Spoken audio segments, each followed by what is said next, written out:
Welcome to the Color Cinema. My name is Aaron, and today it is Tuesday. So, what does that mean? Well, it means that we've got TerrorVision Tuesdays, and I'm joined here again today by Malcolm, who's just finished some lovely food. Get you in here, dude. How's it Hello, going? I'm doing all right. Woo, Are you ready for this? Are you ready for TerrorVision Tuesday again? I'm ready, but boy, is it hot here. I was so not ready. You were like, are you ready for? It's Tuesday, right? And I was like, oh crap, it's Tuesday. Here I was. Hey there, and ready? Hey, Robert, welcome, dude. I was playing a game of Texas Chainsaw Massacre Oh, because yeah. is what I do, and I was stalking somebody when you messaged me. Oh, wow. So they were lucky. I saved them. You literally did. You saved them because they did escape those. Hey, They William, wouldn't have had that. They wouldn't have had that in 1970. That's it. See, Hi, everybody. Same there. Hey, George. George did George, it's George. Good to see you, George. I ain't seen you in a while. You've been missed. Yeah. Well, he's been playing his cool game system. Yes. Game system I want. There you go. How do I like Texas Chainsaw Massacre? I'm loving it so far. I know there's been a couple server issues that have gone down, but it's a brand new game. You kind of expect that. Let's just say, here's the thing. Like some people complain about some of the slight server issues, but here I can play Texas Chainsaw Massacre a lot more than I could say when I first got the new Halo game when it came out. Y'all remember what happened there, guys? 6 months before you could actually play some parts of the game. But no, it's been really good. My least favorite map is the night map. I prefer the day maps. And as you can see back. Oh yeah, because even when you structure it like just to see well, it's still But it's been a great game. I love killing people in the game. It must be fairly easy to do to be able to get the hang of it almost instantly. It's it's kind of a you pick. It's like riding a bike, like killing people. I pick it back up again real quick. Yeah, that's true. I bought a mount for my 75-inch LG from Amazon coming in tomorrow. Have my brother-in-law going to help me mount it. Oh, nice 75-inch TV. I've only got 65-inch here at the house, but it was the largest we could fit for the area that we're in, without totally rearranging our the shelving.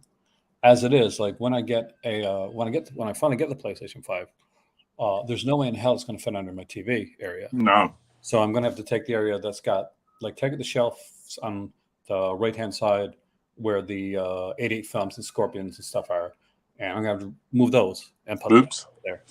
Which is okay, actually. I'm looking forward to that. Do what I do. Just put all the movies on the floor.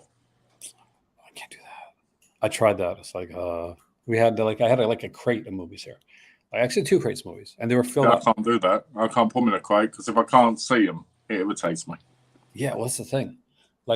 If it's got to be in a shelf or it's got to be lined up in a way that I can do it. Because upstairs, in the guest room, I put a bunch of movies on the dresser, the thing, right? So basically, yeah. I got a whole bunch. I got them lined up in 2 rows, one on top of one another, so I can actually see them. Because I have to know exactly where everything's at. So I know if I go into the room, to give you an idea, I know that my Dallas and Dynasty are all there, right? Yeah. And my CSI New York, because I have that series complete. And I know if I go towards this way, then I got my Baywatch Hawaii, classics in them. And, my video nasties, documentaries, stuff like that. So, and nice. Where I put my boutique labels. I'm happy for you, George. Man, so what game are you playing the most? Is it Call of Duty, isn't it? And it Call of Duty Modern Warfare 2 is playing the most. Because that's what I keep seeing him playing. That's the thing. Me, for instance, I'll play a game and I'll start playing something, but I'm there's something shiny will come. I got to play this game too. Yeah. So I was playing a ton a while back of a ton of what's the name of the game? Can't remember it. Oh dear. I was playing a bunch of Dead by Daylight, but Forager was out. So it was a smaller kind of an indie type of game. So I started kind of playing a bit of Forager. And Forager got me to play a little bit of Stardew Valley. And Stardew Valley got me playing a little Minecraft. And I was playing, going back and forth on a bunch of those. So I was trying to find a good shooter. And I kept going, Fortnite's okay. I play a little bit of Fortnite, and then I play a little bit of Gears of War, and then I would play a little bit of Call of Duty. But I couldn't find which one I wanted to keep playing. Yeah. I'd go back and forth. And so I'm kind of waiting. I know there's new Call of Duty coming out like next Modern year. Warfare 3, bye-bye. So I would have preferred if there was a World War II-esque like set game, because I prefer that over the Modern Warfare. I actually thought Modern Warfare 1 was really good. You know the remake. Right. I loved the bit where you raid the house, the apartment thing. Yeah, I know. I don't like in of Modern Warfare 2 when I'm doing another thing and they're just shoving me out of a plane and like, oh, here. Because, if somebody gets quicker than you, here's the thing. You get, how many times have you gone like, okay, I'll go down there, and somebody snipes you and then you're back in the plane. Yeah, it happens. Yeah. Happens a lot. Yeah, I'm excited for Modern Warfare 3. I played 1 and 2, the remakes. Mostly the campaign. And I liked them, but I thought the campaign number 2 wasn't as good, personally. But the gameplay is fine, and the online part's fine, other than what you said, they've been pushed out and then being shot. Personally, I don't play a lot of online most of the time because I don't play people for the most part. So I always focus on the campaigns for the most part. The maps were better. These aren't my favorite maps. I'm not gonna lie, and like the maps in the game now. But I only got the free version, so I only get so many maps, right? But my favorite Modern Warfare game, like my favorite game, like not until I get a PlayStation 5. That's like I'm not stupid. I'm not gonna buy it in the system that I'm playing it on. But my favorite like game in the whole Call of Duty series was the one where you played like 3 different like soldiers. Yeah. From 3 different like I think it was one was like a German soldier. And I remember that. Yeah. British one, and so that was my favorite. And I remember was that Vanguard? No, it's way earlier than that. We're talking like early, like PS2-ish days. Oh, because there was one recently like that. But it was like you were going up running up the hill, right? You're trying to get up this hill, and there's like these people. It was such an amazing game. It was still my favorite. You can't beat it. Like there's ones I was iffy on, Ghost, I love Ghost. I had a joke with that. Did you? My wife, being a Christian, I said, look, you've got the Father, the Son, and you've got because one of them was dead, the Holy Ghost, you see? I do know, my man. How close she was laughing at that. How close were we to that? I agree with you, Warlock. Too many cheers who were in the experience. I've played with people in the past and they always turn on you. And I don't mean the game, I'm talking about in real life, so it's hard. I mean, I want to play with people, don't get me wrong. But I'm so used to playing on my own from that. I think, like, I was one of those people, I was kind of late goer to the online gaming part of it. Because my kids were playing like Halo and stuff like that. And I would watch it. I'd play a little bit. I was like, nah, this first-person shooter thing's never going to catch on. Yeah. Platformers are the way to go. Yeah, I'm old school. Did you hear, by the way, Charles Martinet is no longer the voice of Mario? No, he gave up off 30-odd years. You know why, didn't you? He's Mario because they're going to make because the next game, Mario's going to not sound like, it's me, Mario. It's going to say, hey, it's me. I'm Mario. Boring. It's going to be sad. It's going to be the end of an era. Who doesn't want it? It's me, Mario, and Luigi, and Wario, and all this. That's what I want to hear. Well, and that's the thing. He's not just Mario. He's Wario too. He's like a whole bunch of characters. So this is. They said, well, it's going to be a surprise, the new voice of Mario. And I'm like, guess it's Chris Pratt. Better freaking not be. Like I like the movie. I did, but his was boring. Say Warlock. The way I see it is this: if you have a good story in the main game, it'll keep you wanting to play the other parts of the game as well. Because you want to keep playing. That's what I said. That's why I love games like the original Metal Gear, because you beat that and you want to play the VR missions because you're like, oh, I want to play him. And that's the way I always feel about. So yeah, Chris Pratt was the voice, wasn't he, of in the Mario? Yeah, in the movie. In case we're all wondering. Yeah, I Charles want to Martinet. apologise first of all, Boy, for my appearance. At the minute, I look terrible because the heat has been so sweltering the last couple of days. It's been nothing but sweat, like the whole time. How does it go? And I've been struggling sleeping a little bit, so I look a little bit more run down than normal. So I apologise for that. Well, I apologize for looking so damn good. There we go. Well, we can all dream, can't we? Man, my freaking I'm watching my thing there because my StreamYard, it shows my internet connection on my StreamYard. Because my internet connection on my StreamYard is different than my internet connection. Oh, I see. So it's because it's a StreamYard server. So I look at the StreamYard server. Because remember the last time it kind of went down? Yeah.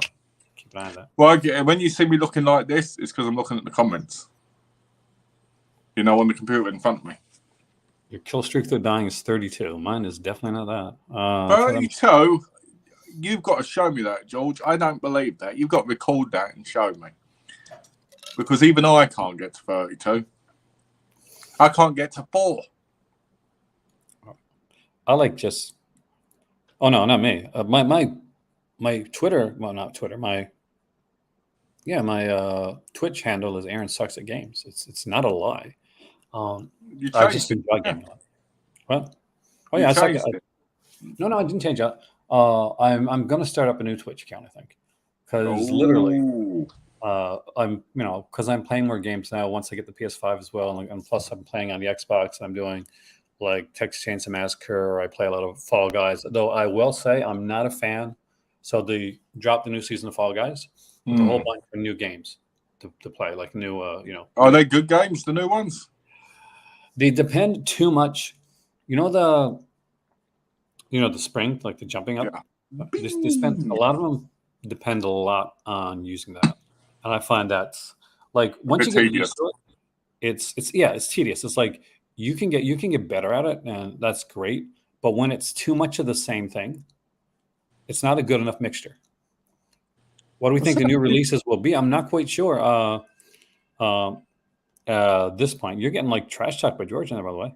Whoa, George is trash someone. Let me tell you something, George. You play me 1-on-1, you won't get a single kill.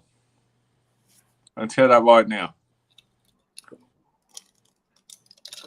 When I used to play the old Bond game online, Bloodstone, I had a kill streak, I kid you not, of 79 kills in a row. Because it was a third-person game. I prefer third-person games personally when it comes to stuff. I think first-person's too claustrophobic for me. I don't know if I'm ducking, I don't know if I'm this. But I tell you, George, you get on now. You know what? I'll get Modern Warfare 3. All right? And then I'll show you why they called me the greatest guy to ever live at one point. That's it. See, that's why I'm playing Texas Chainsaw Massacre, because I can get my inner psychopath and. Do you wear the mask while you do it? Do you wear the open color mask while you do it? No, I mean, here's the thing. They say psychologically, when you wear in the movies and stuff like that, when you wear the mask, it kind of puts you one step away, right? So that's how killers Jason, Michael's got a mask. It's a whole different persona. For you, George. But I think with games, that's the thing. It's it's your one step. You don't need to wear a mask. Yeah. It's one step away, right? See, the way I see it is you're not fully immersed into Texas Chainsaw Massacre unless you've got somebody, the real Leatherface kind of mask on, naked with just an apron on, and got somebody next to you who you're calling Grandpa. See, I don't wear the Leatherface. I don't play Leatherface. I hate playing Leatherface. It's my least favorite character playing the game. Yeah, because it's the most boring. Yeah, I mean, I'll like Johnny. I like Sissy, the Hitchhiker. Don't get me wrong. It's fun in the movies, obviously, because but in games, it's a bit. Meh. Yeah. He was bad in the old Atari game. That was so cheesy. I had that game actually. That game had a Halloween game to it. And the Halloween game was The first time I played it, Yeah. hey, Amber, welcome. I was like, what the hell? Like, am I playing? I had no idea. Like, if anybody grew up like you're lucky. You guys are so lucky now. Like, you have tutorials and you have this, and you have great Yeah, graphics. back in the day, you had paper and it didn't say anything. You know what it was like back then? The paper you got in or the instructions on the box were like the ones you get now when you're trying to make stuff from IKEA. Oh, you were you were lucky when you got that, because a lot of the times what you got, guys, is you went to Kmart. There's a bin, right? There's a bunch of Atari 2600 games in there. You get it home, you open it up. There's nothing. There's nothing. So you put it in, and the graphics aren't exactly the greatest at this point. So you're trying to figure out who the hell you are, what it is you're doing, and like a game like Tutankhamun, straightforward. Yeah. But some games you're like, what the am I supposed to be doing here? I have no idea what I'm watching. Hey, Henry, welcome, man. I had to kill streak online. Go William. Splatterhouse. I used to love Splatterhouse back in the day, man. I remember playing Vice City, right, when it came out, and getting one of those terrible, what were they? Terrible, like strategy. Oh, strategy guides? Yeah, those really bad, the really small paper ones, and they'd say the package is in. It just have like a small picture without telling you where it was. I used to love like getting into into Nintendo. I had those Nintendo Power magazines and have like the strategy guides inside the magazines for different games, and it kind of like previews with maps and stuff. Yeah, like I remember the Mario maps and for when Super Mario World came out. I'm seriously thinking tonight of playing some Resident Evil 4 remake. Did you watch the movie yet, by the way, Resident Evil movie? No, for some reason I can't. It won't do what I wanted it to do quick enough. I've been watching some stuff, so I got some review stuff that I'm going to be putting. I'm going to put up some short, like mini pre-tape reviews, and then I'm going to do like one on my next live. We can talk there. And then I'll just put things over on like other social media. Are you going to do the Resident Evil one the next live? Because if you are, it'll be done by then. Well, I'm going to do like short. I'm going to do pre-tape live for like the 3 Sony that I got, and then I'm going to do a live. No, I'm going to do a pre-tape like for the 3 Sony that I got because they want to see. I'm individually, yeah. Yeah, and then I'm going to do the live, and then I'll link that, and then I'll do the same thing with TikTok. I'm going to the cinema next week. What are you going to say? I don't know.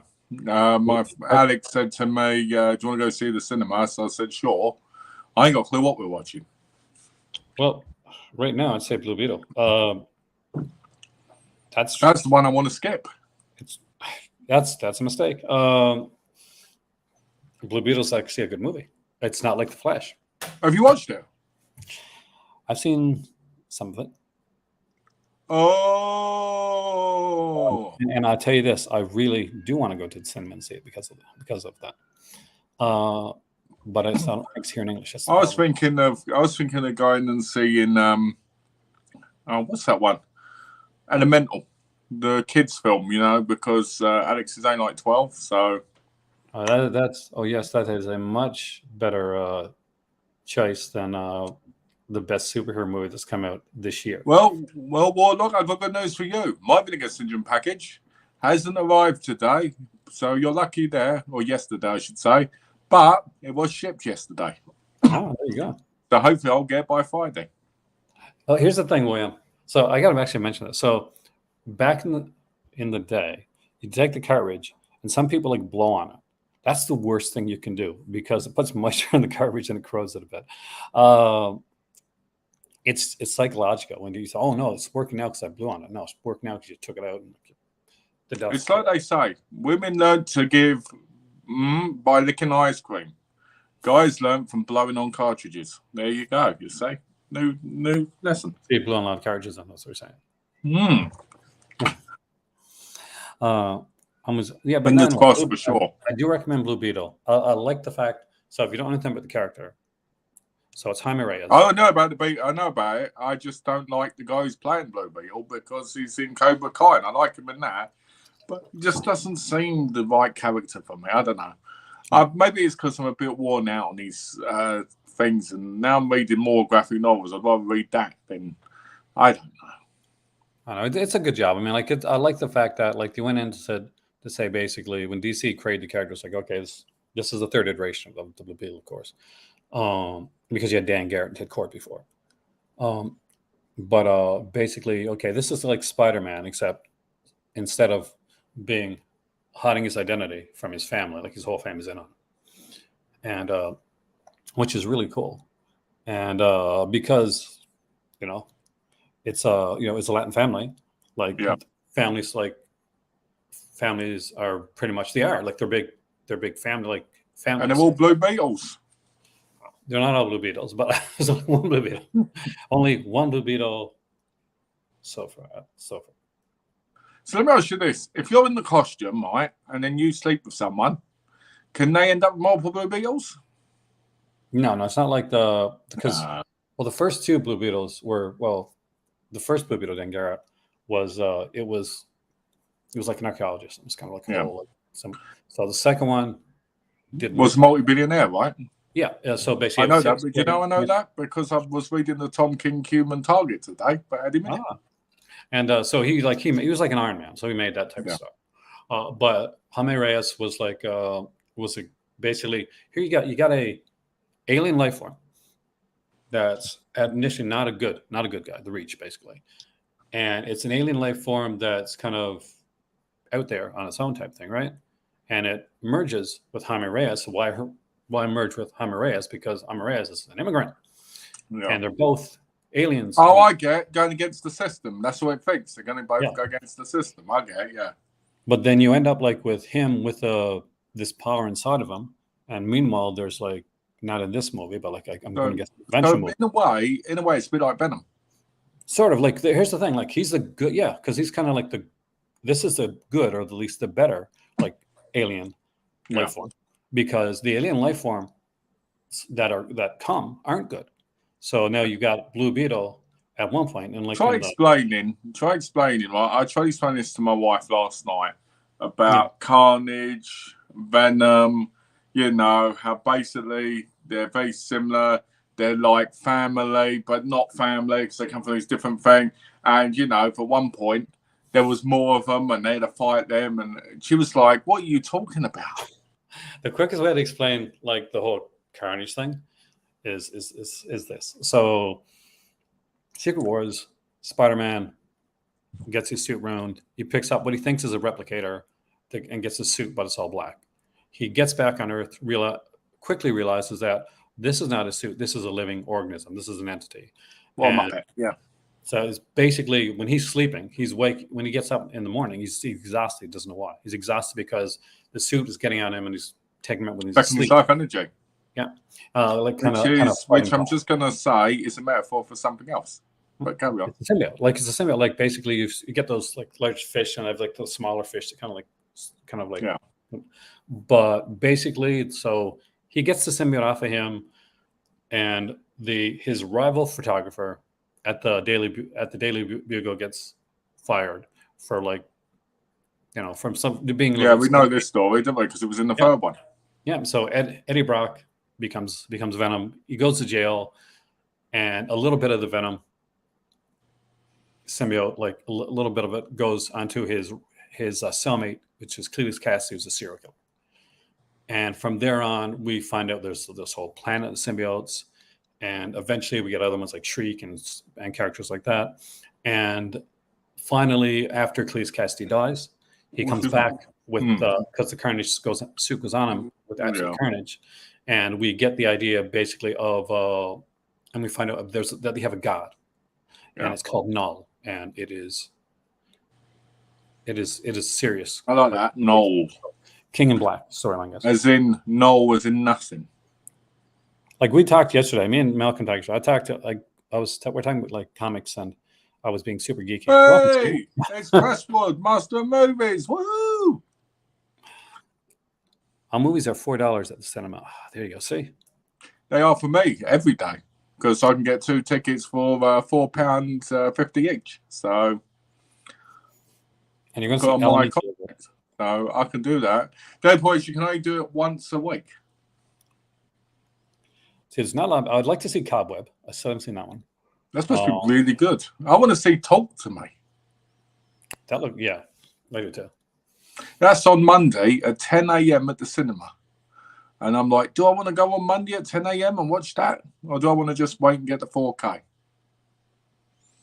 See, for a while, what we did when we got our 4K TV and our 4K, system, we had, was an Xbox One back then, and played 4Ks.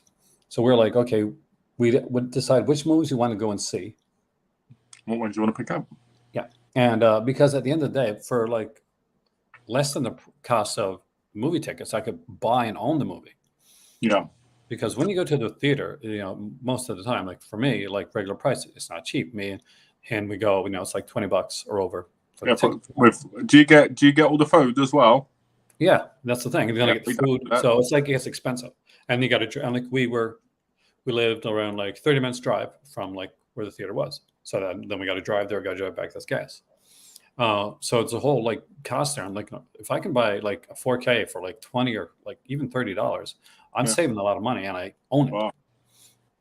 And if I really don't like it, I said to my wife about talking to me, I said, look, we've got 3 choices here, right? I said, do I go to the cinema and watch it? Do I get it on 4K, or do I get the 4K version with the hands and instead of having 2 hands, you have 3, right? She said, we'll just get the 4K when it comes out normally. So, but I still want to go and see it in the cinema in a way. Because I know it's going to be dead in there. Do you know what I mean? Just wait when it comes out on 4K. That's one of the film I want to say, Talk to Me. Yeah. We're getting close to the time, aren't we? Oh, we are there. We are. We've got 4 minutes. No, we're there. George. Is it out? Is the Head? It is The Head. And I don't know The Head. It's from 2019. Have you seen this one? No, but they listed early because it's 4:57. So here we go. So it is Peter's an easygoing man-child with a handful of mommy issues.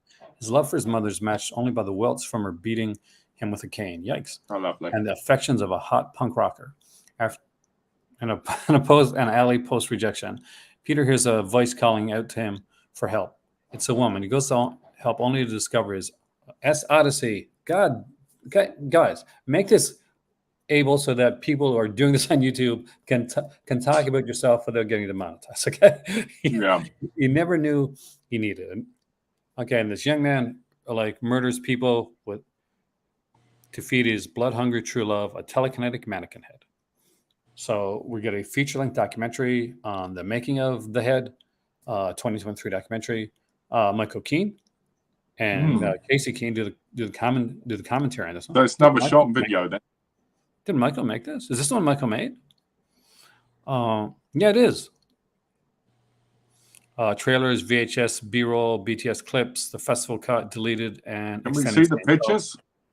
Michael Keane, I'm going to try.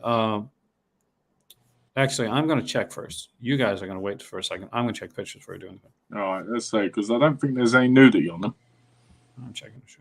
Oh, no, it's a. Okay, well, look at this giant one here because it's kind of neat. So this is by Michael Keane, he's a YouTuber. Well, he's a filmmaker that does YouTube. And he's that guy that put the 7 pasties on his nipples, right? That's the guy. Yep. I got you. So he started a while back, and he was pretty much into the. Because he said he was filming extras for companies like Vinegar Syndrome, I believe, at one point. He was. I can actually, I can verify that. And this is his film. This is one of his films because he's made more than film. Well, that's pretty cool then. I'm actually not super surprised with this because I kind of expected it. So he made the 2019 shot and video film. We're not the only one. I think Michael did. Let me just see here. I'm going to go to IMDb. Well, that's the only announcement today, right? I want to make sure I'm right. Yeah, one Blu-ray announcement. What are your thoughts on the film, by the way? Well, it sounds interesting. It's even more interesting knowing somebody from YouTube made it. Who's, You know, I'm always hope that YouTubers make really great ones, especially after seeing like Sean C. Phillips' stuff. So, you Also, know, Michael just crowdfunded for a movie a few months ago. Oh, yeah. okay. So that'd be interesting. It'd be interesting to see one of his works and see if I end up liking it and wanting more. Because I might crowdfund his other works if I like them. Because that's the And thing. There's guess been what? some interesting stuff. And I love the fact like we got like that's like so we got Master Chaos who's been he's been in films forever on with different companies. I'd seen his movies that even like no one out, and now we got Michael here, who's we're getting to see like just getting to see his films come out actually on physical media, which is actually fantastic Yeah. from a company that's like known as well. So, Hmm. and if that movie can't get out there, then does that mean we're going to get some of the other Michael Keaton? It's actually quite nice, really, when you think about it. Because if television got the rights to that movie, it's actually kind of nice because television isn't like one of those really bad companies like Makeflix or that. You know what I mean? Like they actually press the disc properly, and they actually, do you know what I mean? You get a slipcover and feels very premium. So I think that's nice because it shows more love, if that makes sense. Oh no, I get it. I'm like, I don't mind Netflix, but I mean, I don't. I mean, quality wise, don't get me Yeah. wrong, they're fine, but I just think quality wise, this is a great step for somebody. Yeah, it seems like television is going towards the boutique, like collectors, like nation. Yeah. Before. Television Culture Shock, we know now that they're kind of working together. Well, in a way, like they're under the same umbrella, and they both have the same kind of mindset when it comes to this. They're working towards doing like films that we can't get. Exactly, presentations, everything. Exactly, it's key. Brad And has, people, well, there you go then. Brad has appeared in his stream, so I say, yeah, that makes sense. Oh no, like Brad has been was a big fan of like Michael's. Like I see them like on streams when I'm going there. I'm going to say back when Brad used to work for Finish Syndrome. But no, I'm excited. I'm excited for Michael. He's been a very nice guy. He's come on the channel here before. I haven't actually had him on, but Yeah, I think did I once? he's got a good sense of humor. I know because I've watched some of his streams. In the past, I knew the other one because I saw it doing a 7 unboxing video. He's got a great sense of humor. I like him. I like that kind of humor because I relate to it, so I get it. But it is nice. I'm sure he's got. If he doesn't have, I'm sure he's going to be doing like. I think everybody works hard, deserves an opportunity, definitely. And I think a lot of it has to be in the right place, the right time, and I hope that this sells really well for him, so more of his stuff gets picked up. Oh, you'll be getting it anyway. It's coming to you, man. Yeah, I'll be getting it. I'll be getting it in my subscription. So that's the thing. It's gonna, and people that have subscriptions, that's Warlock. You're gonna be getting it. That's gonna be part of your subscription. Oh, you might not get it because it got 20, so it might not be the 20th one. Number 21, right? Then you but Warlock said he's going to get the subscription. If it goes well, he's going to get 100. He's gonna have more than you. So there you go. You're luckier than me, Warlock, because I'm not sure if I'm going to continue my subscription after the 40. Oh, really? Not because I don't want to, but just because I need to see how the shipping is. Do you know what I mean? Like the price. If the shipping's too much, then I probably won't do it. I might just buy the odd ones now and again. Do you know what I mean? Or wait for them to be over here, imported kind of thing. Like it takes a bit for me. Like there's other things like that I want to get. So like I want to get subscription. I want to like do subscription services, but then life gets in the way. You know what I mean? Yeah. I definitely know I'm going to re-sign with Radiance. I love Radiance. Radiance to me, the quality of their products amazing. So I'll always do that. Vinegar Syndrome, I will probably do again because of the free. Technically, even though I'm paying for the shipping, I can get as much as I want. Play with whole page and ship when you want, so you can. No, I'm talking about the price. Like, don't get me wrong, I'm not going to want free shipped to me at once. I might want 10 or 15, but it all depends on the shipping charges that I get from that. That's what I'm concerned about.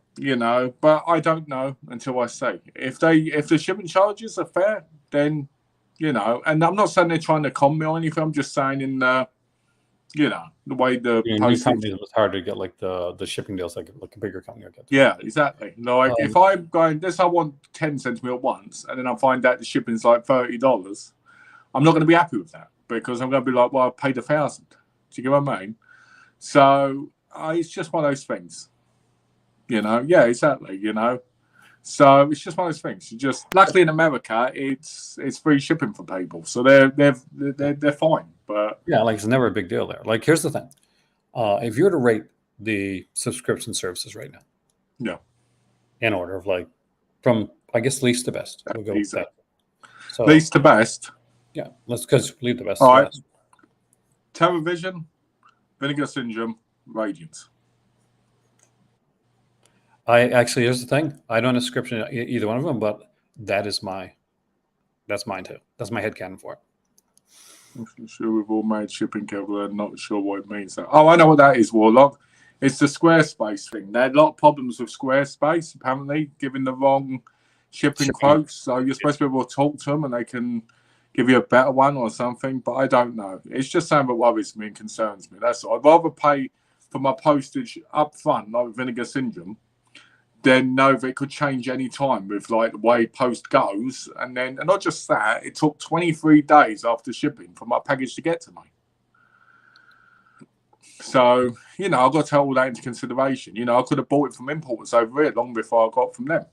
You know, that's the thing. I mean, like you're still supporting, like no matter, like if you get a subscription, obviously, you know, 100% it's going towards there. I will say this: I'm not complaining. I'm just saying realistically from my own views of what I feel about. I mean, personally, you know, I find the television people really nice, and I like their stuff and that. But I don't know with the shipping speed, which isn't their responsibility after it's shipped. Don't get me wrong. And with the possible cost of what they could get if I end up going, you know, I'm going to hold off and wait for 30 and then get them all shipped to me, you know. But that's why I think you should be able to pay for shipping up front. I really do. It took not a long time to get here. But Shin was a little high. How much was the shipping, Warlock, to you? Because you're in, were you in Canada? Yeah. Yeah. So it probably didn't take you as long because you're not as far away as me because I'm in the UK.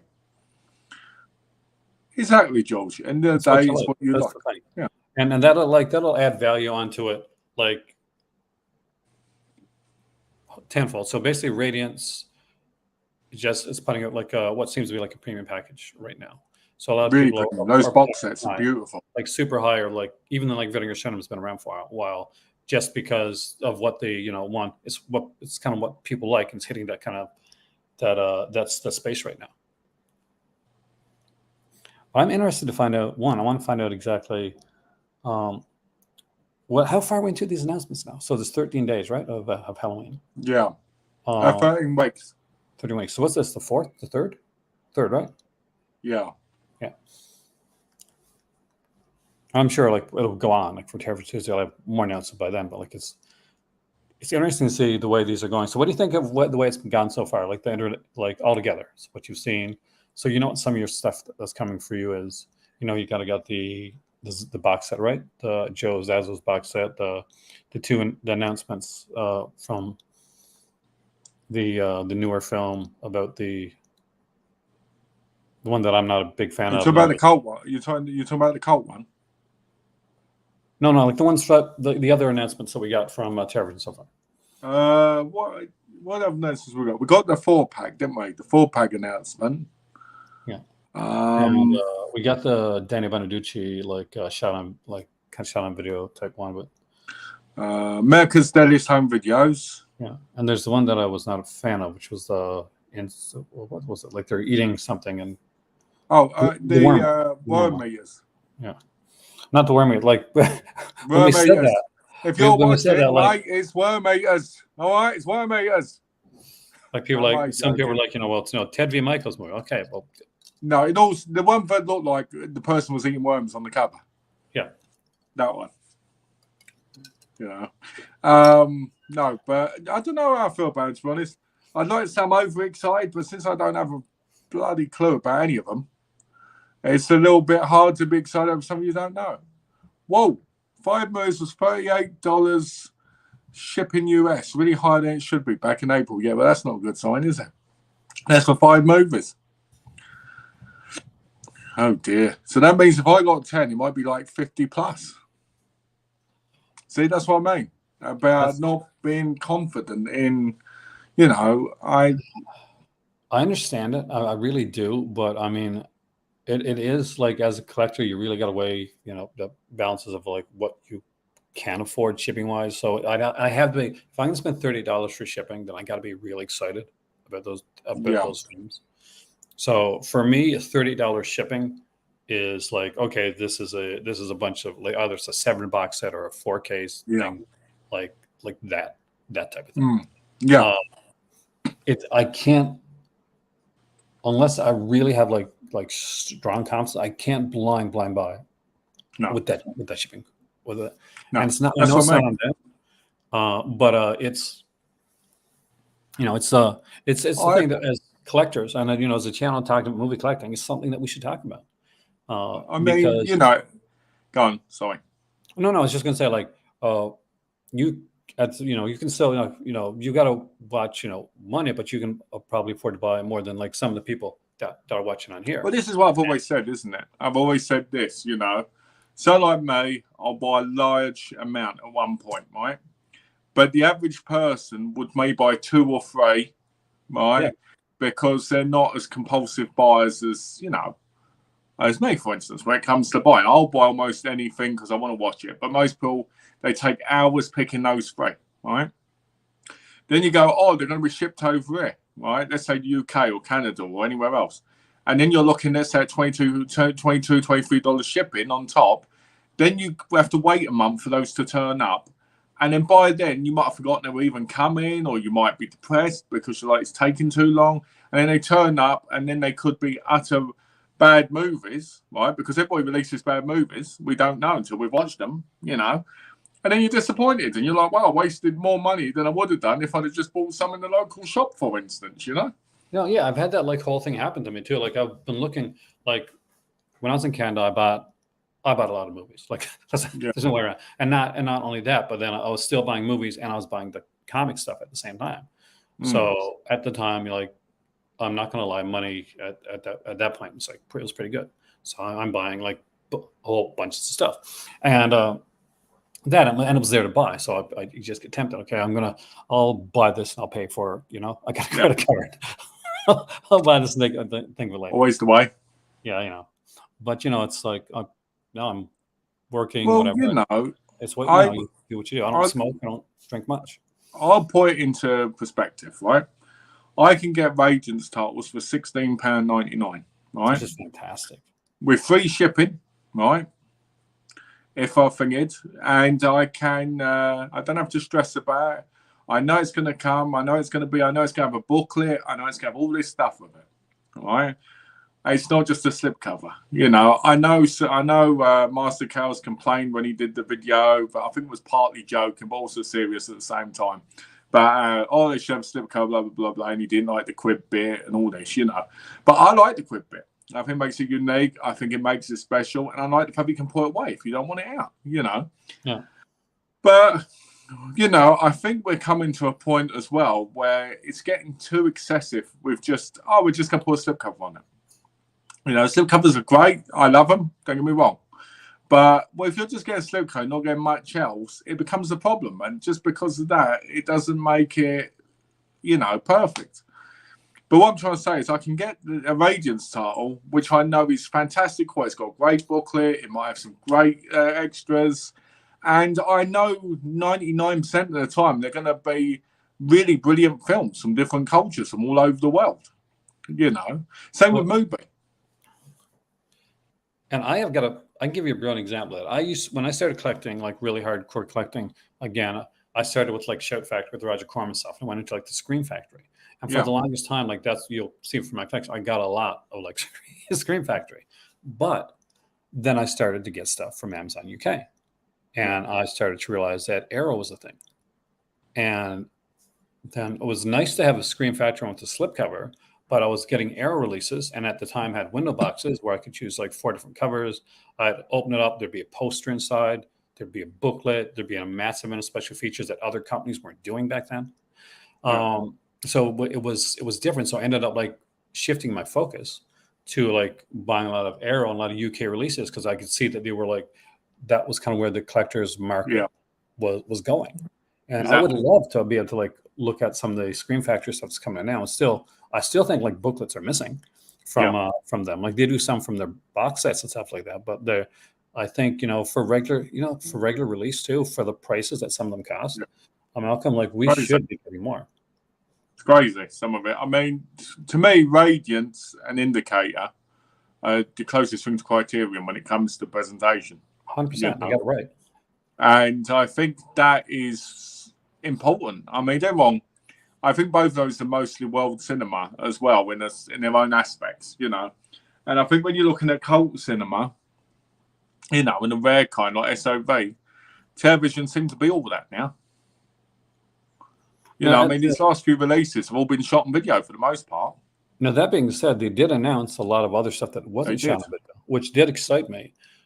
But I'm going to be honest. Why not mix it up and actually put me up? We don't all want shot on video in the same month. I think that's the thing right now. Is I'm excited to see like the Television Tuesdays and see where it goes as a company. I really like what they're doing, but I wish the announcements would have been more varied. Yeah, me too. Like if you're going to announce like a box set of like kind of like a lesser known or like unknown director, or kind of like a shot on video type set, and then you're going to notice like so this one here, like for this, it's Keen. He's like he's a guy that came on YouTube and made films before that. Yep. That's probably, and we get the Danny Bonaducci thing. Like those, they're not. It's still shot on video, but I guess for those, there's a bit more, hype, I guess. I mean, don't get me wrong. I don't mind shot on video, and I agree with Warlock about the randomness. But what I mean is, it would be nice if, for instance, they'd announce that box set, right, the 4-pack, then something like Slashers, right, and then some other films, and then more SOV like that, because that would have worked better. Then maybe Devil's Souls, which would be a completely different thing in a few weeks. I think, and I think that's the thing. Like Warlock says, he likes the randomness. I want more of the randomness because I don't think that's what we're getting right now. I think we're getting a bunch of similar announcements, and I don't want like 7 or 8 shot on video announcements, and then like then another 4 or 5 for like of the other films, and then like some more like don't group them together. Basically, like mix it up a bit. Like especially if like if these are titles that are coming out like at a certain time, then just okay. Well, just mix some announcements a little bit. I'm gonna be honest here. A lot of people, right, when they split from OCN, were like, okay, they're gonna have more. They get more of the cup and all this, right? I'm responding this because of you, Warlock, right? But the thing, in my view, is as soon as they split from Vinegar Syndrome, that costs international people more money because we don't get that shipping, right, for a good price. It shoots up more. It goes, it's over there. It's another thing to think about instead of being able to go on Vinegar Syndrome and go, okay, And I do think for charges internationally, I mean, I've never bought from Makeflix or SRS online because they want £50 to £60 for shipping for like 2 items. Like I would have loved to have bought some Makeflix stuff. Now I wanted to like support them in the last sale, and what happened was like it just was too expensive.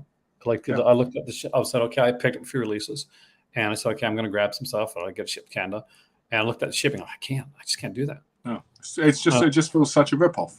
There's a question there too. I got a question. All the companies in America, all in the UK, who would actually win? Who's your best? Do you have the top 3 companies? Ooh. Got spot there, man. Top 3 companies. There you go. Oh, top 3 companies. Visual Vengeance, Wicked Eye.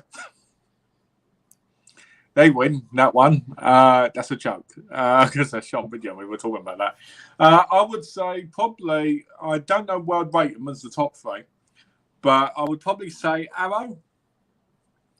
Then I'd probably say, I'm not going to say Radiance because that's obvious. All right, so I'm going to mix it up a bit. Arrow, VI Vision, because they have a lot of stuff I want that's never been released anywhere else. All right. And then I would probably say 7. All right. So for me, I'm trying to. Arrow would have been there, but I'm not going to choose Arrow because I'm not going to choose any company you've already chosen. Okay, but that's easy then, doesn't it? It makes it make it so hard because Arrow's like my top. Arrow would have been my top, just so you know. But I'm going to go Indicator because of the stuff that they put out in the box sets and how well that it's done. I'm going to choose Second Sight. Oh, nice. The stuff that they put out is it's so expensive though. Yeah, but it's. I mean, like it's worth it. I guess it's worth it. Like because you get similar, and I'm going to choose Kino because, in all honesty, I think that they've gotten better when it comes to the way they do their releases. They have like slip covers, but they're not like the fancy slip covers. Yeah, I think that with Kino, and I almost chose Criterion. I was going back and forth between two. It's the packet. It's the movie. Yeah. And like not the. It's like they're working hard on like getting the release done, getting that out of commentaries and stuff. That at the end of the day, when I get a release and they have features, it's usually features that I'm interested in checking out. Yeah, because I love interviews. I don't love every interview. I don't love every talking head interview, but I'll always listen to a commentary. I hate that. I hate that kind of interview where it goes, we're talking to the guy that sat in the corner of the set. I hate that kind. Like, oh, what was it like? Well, I don't really remember, but I remember sitting on the floor and seeing him walk across the floor, and he didn't look happy. And you're like, no, I don't want that. I want a proper interview, Chewing up with Make Flicks used to be cheaper. I'm sure it used to be cheaper with everybody, especially when it came in nationally. But I think a lot of times it's, the prices have gone up. Yeah, they've gone up, but they haven't gone up as much as you're making them go up. That's the thing that annoys me. And then these companies go, we don't get enough sales. It's like, yeah, because you're ripping people off. I think Kino, when I lived in America, I had a lot more Kino titles, right?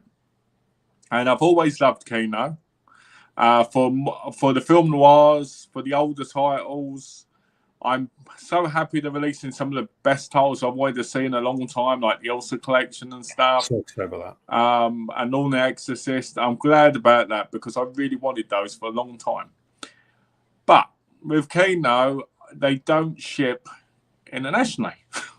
So that means I have to then probably, so the Ulcer set, let's say the Ulcer set's released over there, and it's like, let's say $40, right? It'd probably be more than that, but let's say $40. I'm probably going to end up paying like 60 to 70 quid for it.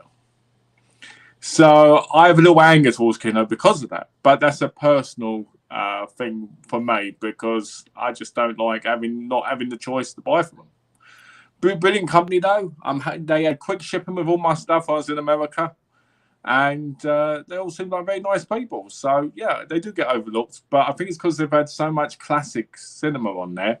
And till recently, I think people got more into it, the 4Ks, because they're releasing some really big titles like The Great Escape. That is like incredible stuff they've released in 4K. Great Escape, 12 Angry Men, Night of the Hunter, like just incredible stuff. Yep. And like stuff you see in Criterion, like do like Blu-ray stuff. And not all Kino titles shipped to Canada. Even some titles that were made in Canada. It would be nice if they told you, wouldn't it? Like, this doesn't go to Canada, and so you put it in your car. The thing, and I've noticed this, and Warlock, I'm guessing you've noticed this too if you've gone to a Sunrise or a Bay Street or something like that. A lot of those titles, Kino titles that don't ship to Canada, they still end up in Canada. They do. Like you go to your local, and I'm not talking about you got to go to a random place. No, you go to your local Sunrise, and you find. Which is like kind of like HMV, like over the Sunrise Records here, right? Yeah. So basically, you find a lot of the stuff there, and it's actually usually fairly inexpensive. Like Kino is inexpensive, but here's companies I think are underrated that not enough people like talk a lot about right now. Because we all talk about. Oh, just give me a second there. He's running away again. Expense, guys. I agree with you, Iceman. That's why I got rid of most of my Kino film noirs when I moved. I copied the discs with my Blu-ray drive, but I just didn't bring them because I was like, they're going to be released over it. A lot of them have. I'm sure some of them won't be, but a lot of them have. So you're right. Who's somewhere else? I'm guessing Yeah, exactly. That's what I mean. Exactly what I like. Here we go. Here's the thing. If you want to blame anybody for like the movies that Kino can't bring to Canada, it's the same thing, Warlock, as it is for the reason Hulu's not in Canada and we got Star in place of it. It's because Canada has a serious thing about distribution rights and how much has to be Canadian content and what can be released and can't be released. It's rarely has to do. No company like usually goes around like says, "Hey, I don't want to, I want to not put movies. I want to make less money." You know, it's usually something within the Bit like Disney of Australia at the minute, which is insane, really. Yeah, Australia's got to be really pissed right now because like Mandalorian's coming out in WandaVision, Loki. But anyway, underrated companies people don't talk about. MVD, Rewind Collection. No, we definitely don't get enough like conversation on that. Vestron Video. I think it's because they don't release enough. You know what I mean? What I mean by that is they kind of. I think that there's enough there, and there's enough there to talk about. But it's not enough to update on. Do you know what I mean? But here's the thing: Vinegar Syndrome, and we know this. Vinegar Syndrome. If we put Vinegar Syndrome in the title of a YouTube video, it automatically gets views. It depends on what it is. No, but if someone said I've got Vinegar Syndrome on the toilet, I don't think they would. I think they would. Because you know what? Just for you now, and everybody in this chat, I'm going to make a video like me sitting on the toilet talking about Vinegar Syndrome and see if I get that many views. It would get views, man. Trust me, it will get views. Because here's the thing. Like a few years back, if you put Criterion in a video, if you're a YouTuber... Yeah, you'd get a lot of views, wouldn't you? Because they were the big. Yeah. And nowadays, if you put Vinegar Syndrome, and now Severin too, because Severin's getting up there on the video title. So, and I'll give you like kind of an example when it comes to that. Let me just grab my here. You know what, George? I'm going to say this just for Aaron shows the stuff. You know, that's inevitable. It's always going to happen. And with Netflix, you know, and they'll always do it. Eventually, there'll be the cost of like $19.99 and all that stuff at some point. It's just a matter of time. You know, I'd rather just buy the Blu-ray or buy the disc than join there. You know, I just wish more of the classic series would be released, like, like Smart Guy and all that stuff, and that because I don't want to sit there and watch their streams and be paying every month. I want to just pay down once and watch what I want to watch. You know, my stuff. So I'm glad you cancelled because you're like me. You've got plenty of stuff to watch. Don't waste money on those streaming services, but don't give you anything. Like for me, like when it said, so I reviewed Hulk, like World Breaker book, right? Which was actually a really good book, really well done. The guy did Spider-Man did a bunch of stuff like that. You know how many views that video got? 10. 37 views. Worked hard on it. Had to read the book, had to do research, had stuff like that. I did my Texas Chainsaw Massacre 50th anniversary. 160 views. Probably one of the best videos I made in the last year. Made a live video. Is that the Patreon one or the normal one? The normal one, like just the regular one. Patreon one's going to be lower anyway because different. It's a different thing. Talked about Kino and Severin yesterday. 514 views. Companies like the big companies, like Severin's, the Vinegar Synonyms of the world, like they're going to, they're usually going to like. I'm not complaining about it. I love the views. That's the thing, but it puts you in a spot sometimes as a YouTuber, like where you're thinking, where you got to think about, okay, what am I passionate about? Because you can get to a point where like, okay, that's what's going to get views, and that really you don't want to get. That's the problem. Right? The things I'm passionate about, I can't talk about on YouTube. You have enough passions to talk about on YouTube, Dan. Yeah. But I mean, luckily, we're passionate about like movies and culture.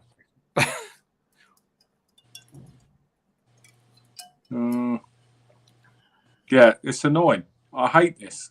I hate that Yeah, you always have true. to. I It's hate so how they true. always Like, have to block people. It's like these companies lose billions a year because of this. You know, I won't say it's billion. mental. There's like thousands of you. Well, I think they do. I think they lose billions, probably billions over decades. Let's put it Oh that yeah. way. But no, You I know, mean, like it's true. Like, and that's the way it happens. especially Disney. If Disney released all their classic stuff on disc, they'd make billions probably in the first couple of weeks. If it was done properly. Well, but at the end of the day, here's the thing: like, man, Disney's the king of all this. Like, if you want your service, like the best example is when there was HD DVD and Blu-ray, Yeah. and it was like neck and neck. Who's better? Who's gonna win? And Disney said, "Well, we're going to be Blu-ray exclusive." HD DVD was dead. Like, it was in the newspapers. Like, it's like basically, I'm sorry, HD DVD is Disney chose Blu-ray. That's it. It's funny. It's funny, because when the Mandalorian's Loki and WandaVision went up, I showed my wife those still books. Yeah. My wife is very supportive of my movie buying. Don't get me wrong, but she was like, "They're beautiful. You've got to buy them on day one." And I was like, "Do I?" And she was like, "Yes. Buy the 4Ks day one." I was like, "Whoa!" I was like, "She's really sold on this." I was like, "Yes." Well, they're good shows too. Like they've chosen some of the best shows to put out there. I think, and those still books look incredible. They do look incredible. For those who haven't seen them, we'll put them on screen. Actually, Jimmy hates Disney, to be honest. And you know what? I mean, like, it's part of my I'm going to be honest with you, Jimmy. If Walt Disney was still alive, he'd have some strong words for you on that, I tell you. Well, Luckily for you, the new Disney sucks. Well, if Walt Disney was still alive, we'd have like a strong words. Oh man, let's not get into that part of it, huh? Let's see. It does seem to me more rights issues. Most are just US only now, exclusive to a store. Yeah, like you know, Midnight, because he put up some nice pictures on Twitter. So I'm going to tell you something really funny, right? So my dear friend, Darth Sidious, as people have seen in this chat, he sent me a package and I got it in the mail today, right? And he had Kill Butterfly Kill, an American Commander, I think it's 6 in it, that one from Neon Eagle. Yeah. And I went, there's no way I'm going to get this in this country. The moment I get through the door from him, someone posts it on eBay over it. And I'm like, what? But that came with the Shaw Brothers Volume 2 set and 2 Sword and Sorcery movies, because I try and get them because he loves them. So I try and get them so I can watch them. Which has been like, so here we got Loki. There you go. And it looks gorgeous. It's going to be expensive though, 4K. WandaVision. Oh, look at that. We got like art card. We got like lobby cards too. Look.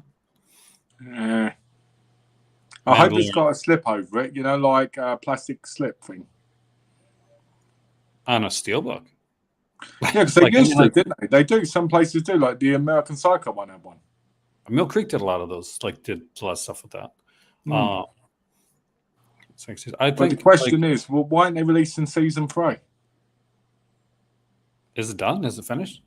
Yeah, season 3 finished airing, didn't it? Probably because it's just finished, really. It hasn't finished. I do love those covers. I need to see if they're up for pre-order. Here's my question for you, Malcolm. If you could pick up just, we'll go with 2. 2 of those releases. Which one should you go? What, you mean first? Yeah. And Mandalorian 1 and 2 count as 2, right?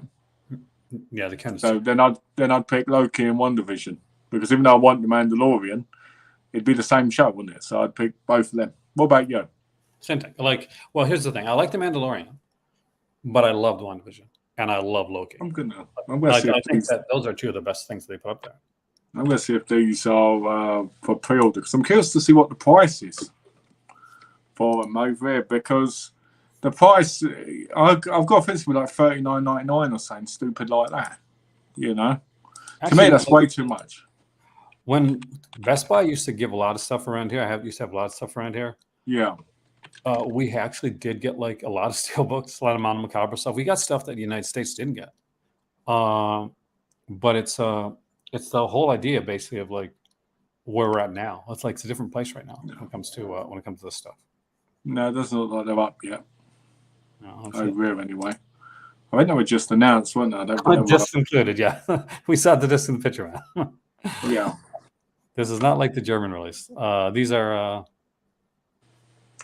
actually putting these. I'm actually. I felt sorry. You know what I feel sorry for? I feel sorry for the people that bought the pirated copies on the thing, because I always say to people, right, you buy these pirate copies because you know these companies are probably not going to release them, right? Yeah.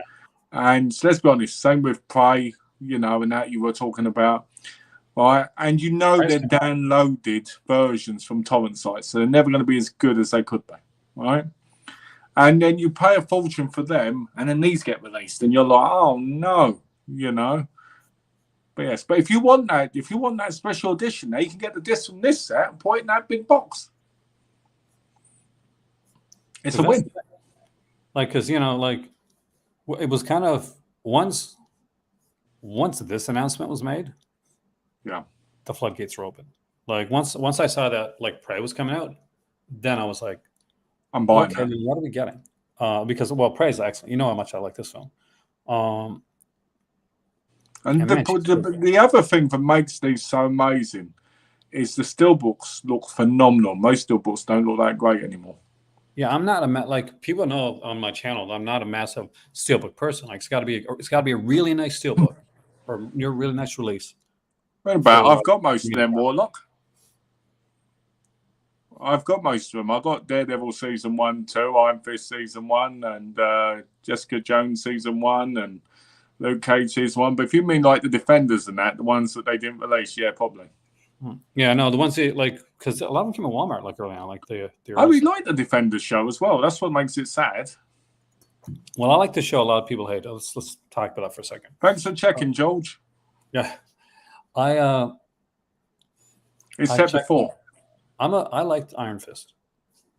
Gonna put it. I liked Iron Fist. I liked it. I thought it was fun. You should watch it because Aaron highly recommends it. Oh yeah, well, Prey. Yes, it's definitely set before the original, like Predator, and 100%. It's a fantastic film. It's extremely well acted. The action is really good. The bear scene is incredible. Everybody thought that was going to suck as well, didn't they? Oh yeah. But here's the thing. But we all know who thought it was going to suck. We don't have to get into it. We know the people thought it was going to suck, and we know the reason they thought it was going to suck.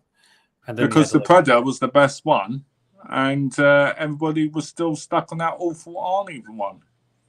That's why Arnie's the one with Arnie and Danny Glover. Oh God, those two were unwatchable. But Predators and the Predator, oh yeah, and Alien versus Predator 2. Oh, Requiem, right? Oh, what classics! What classics of cinema, right? I didn't. When I saw Alien versus Predator Requiem, I was like, I don't know. I think I might like this a little bit more than Alien versus Predator. I really liked the first one, Alien versus Predator. I really liked it. I actually liked the second one. I was surprised. And it's not a good movie. Like, don't get me wrong. No way am I going to argue yes, Alien versus Predator Requiem is a good movie. It's not. I'm just like, I enjoy it for what it is. I guess my expectations were lowered from the first one. So I'm like, okay, I know I'm not getting classics here, but the Prey is actually really good. Prey is really, really good. It's set long before that because it's set back in the times there is where they are India or basically the Native Americans. They're the French settlers are just kind of coming in, and there's some brutal scenes in this movie. Yeah, some brutal scenes, and you don't expect them.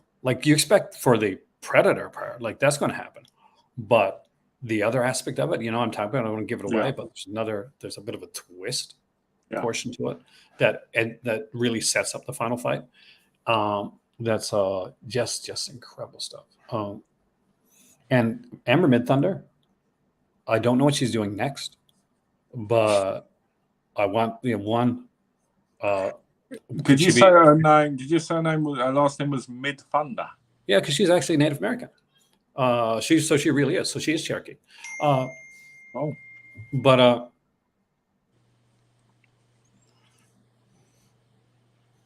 okay, I'm just a second.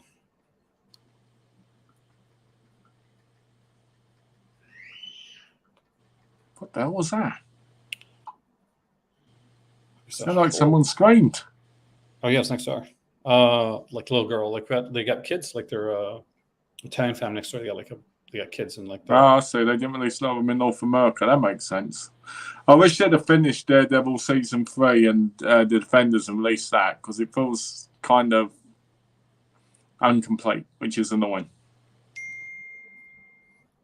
Because it's been like what's the one I want to say? I got distracted for a second. I do apologize. I want to. Hopefully, they're going to release. I would love to see the Netflix stuff get released eventually, and it could get released now, because here's the thing: doesn't Disney own it now? Yes. Okay, so yeah, we can eventually see that get released. There might be still books. Yeah, I think that we're going to get the rest of the TV shows Talking released. about that, a lot of the Amazon Prime exclusives are released in Germany on Blu-ray. Yeah, I haven't bought any of them.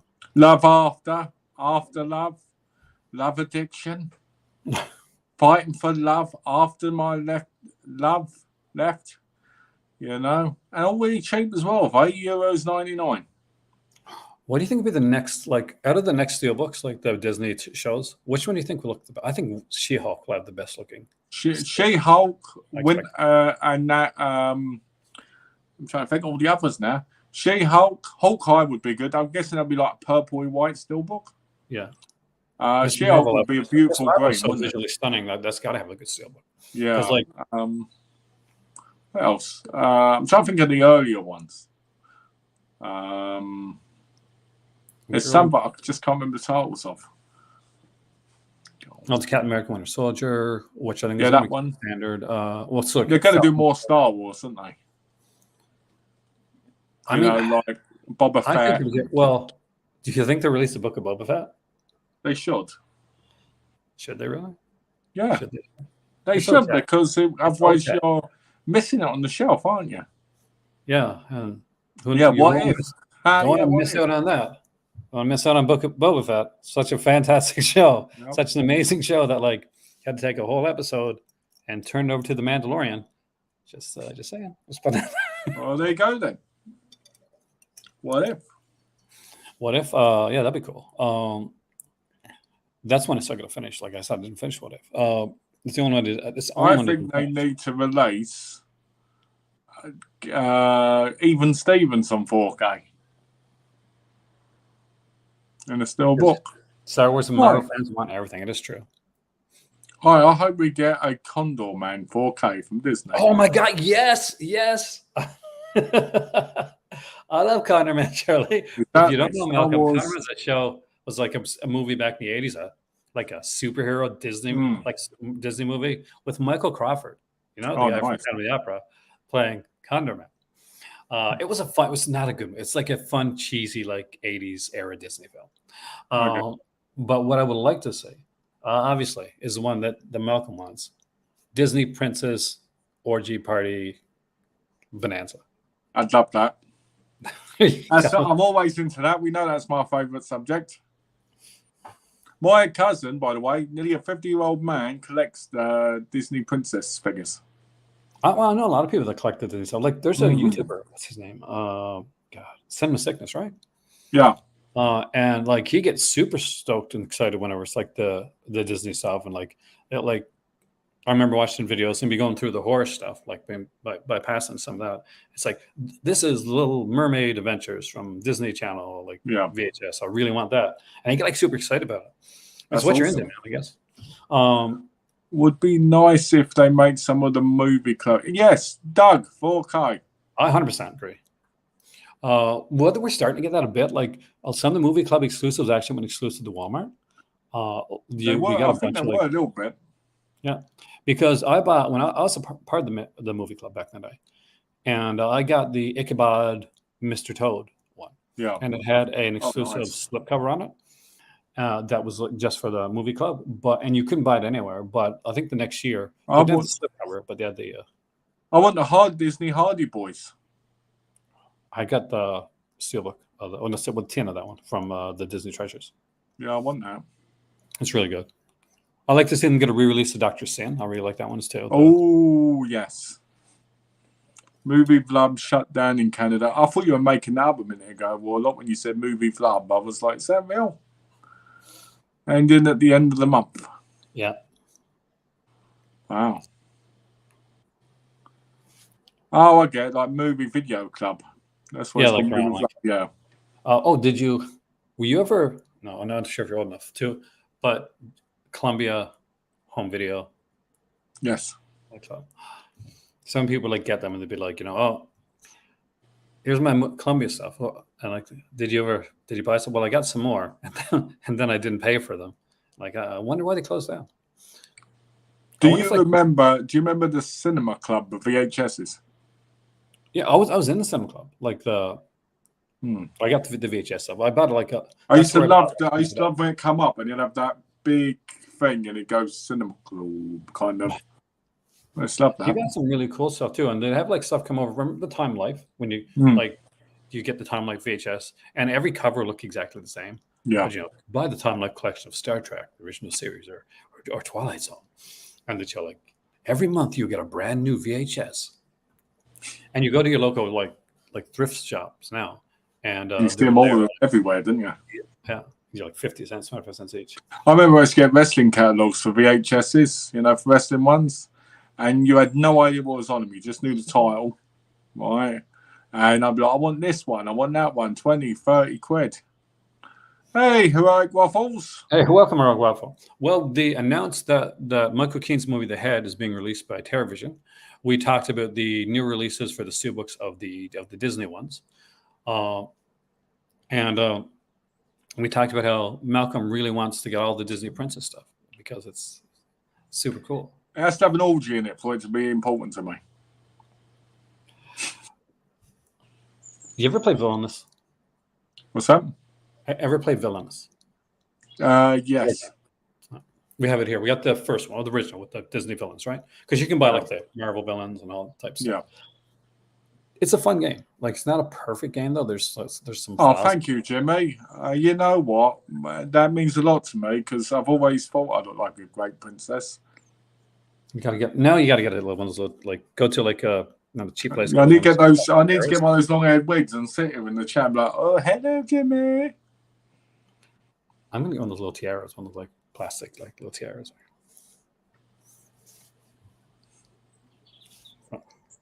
If I can wear a hat, damn, I can wear a tiara. Richard. My wife has a thing with my top where she grabs hold of it and she folds it down here, right? And then she goes, go and walk around like it. Like, like I've got like a bikini type thing on. It's really weird. Well, back in the 80s, we had those like crop tops, which was, I'm sure, never looked fantastic, right? But how many, I'm not going to lie, like, yes, I grew up in the 80s. So, yeah, I had those. You see my, like, remember the crop tops? I had like the short sleeves crop tops. And not just that, guys. Like, because this is the 80s. So they were like either, a lot of times they're either like powder blue or they're pink or they're like a sports team. But it just can't be a crop top. No, you can't stop there. It's mesh, too. It's mesh, and everybody walked around like. So did you have a six-pack and everything then to pull it off? Because if you didn't, then oh no. When I was young, no, but when I was like by the time I hit like high school, yeah, I wasn't always 52, man. You had a six-pack. I was young at the time. Yeah, when I was in college. I don't believe that. I can't believe that. I would say until my like 30s. Yeah, Is there pictures of you topless with a six-pack? Oh God, I have to go. Oh, see, here's the thing. I wish that social media would have been around back then because it would have been a much better time for Aaron than like Aaron now talking about. I don't. I need pics to believe this. No, but yeah, I always did. But here's the thing. I was lucky because when I was a kid, I was a rake. I was like a scarecrow, and literally skinny as a scarecrow. So as I got older, it was a lot easier for stuff. I was always active. College was this wasn't the days like you're staying home, you're playing. Like, no, we went out, we did stuff, played basketball, played football. Back in the day, we went outside. What's it the wrestler says now? Touch grass. But you won't just get a six-pack from being outside. You have to work on it. Which I did. You were in the gym?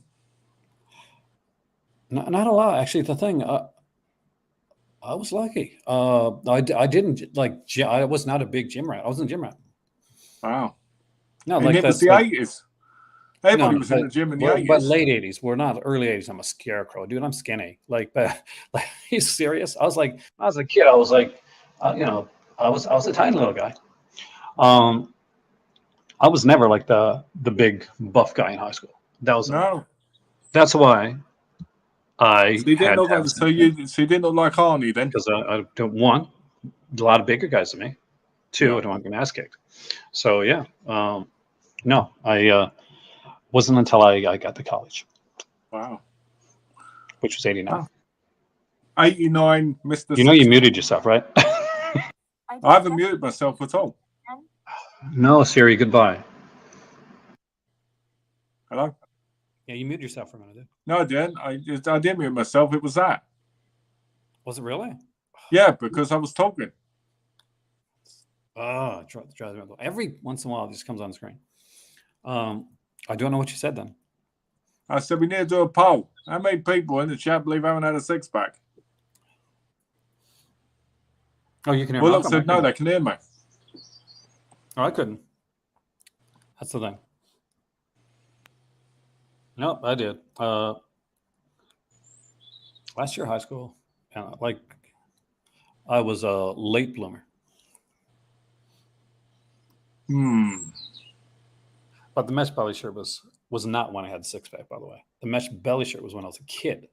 Oh God. Well, that's even worse then. Of course, but like no. Here's the thing. That's what everybody wore. So you were like 12, walking down the street with a crop top mesh shirt on. Oh no. That's like fashion disaster 101. Well, no, then it was fashion. Not for kids.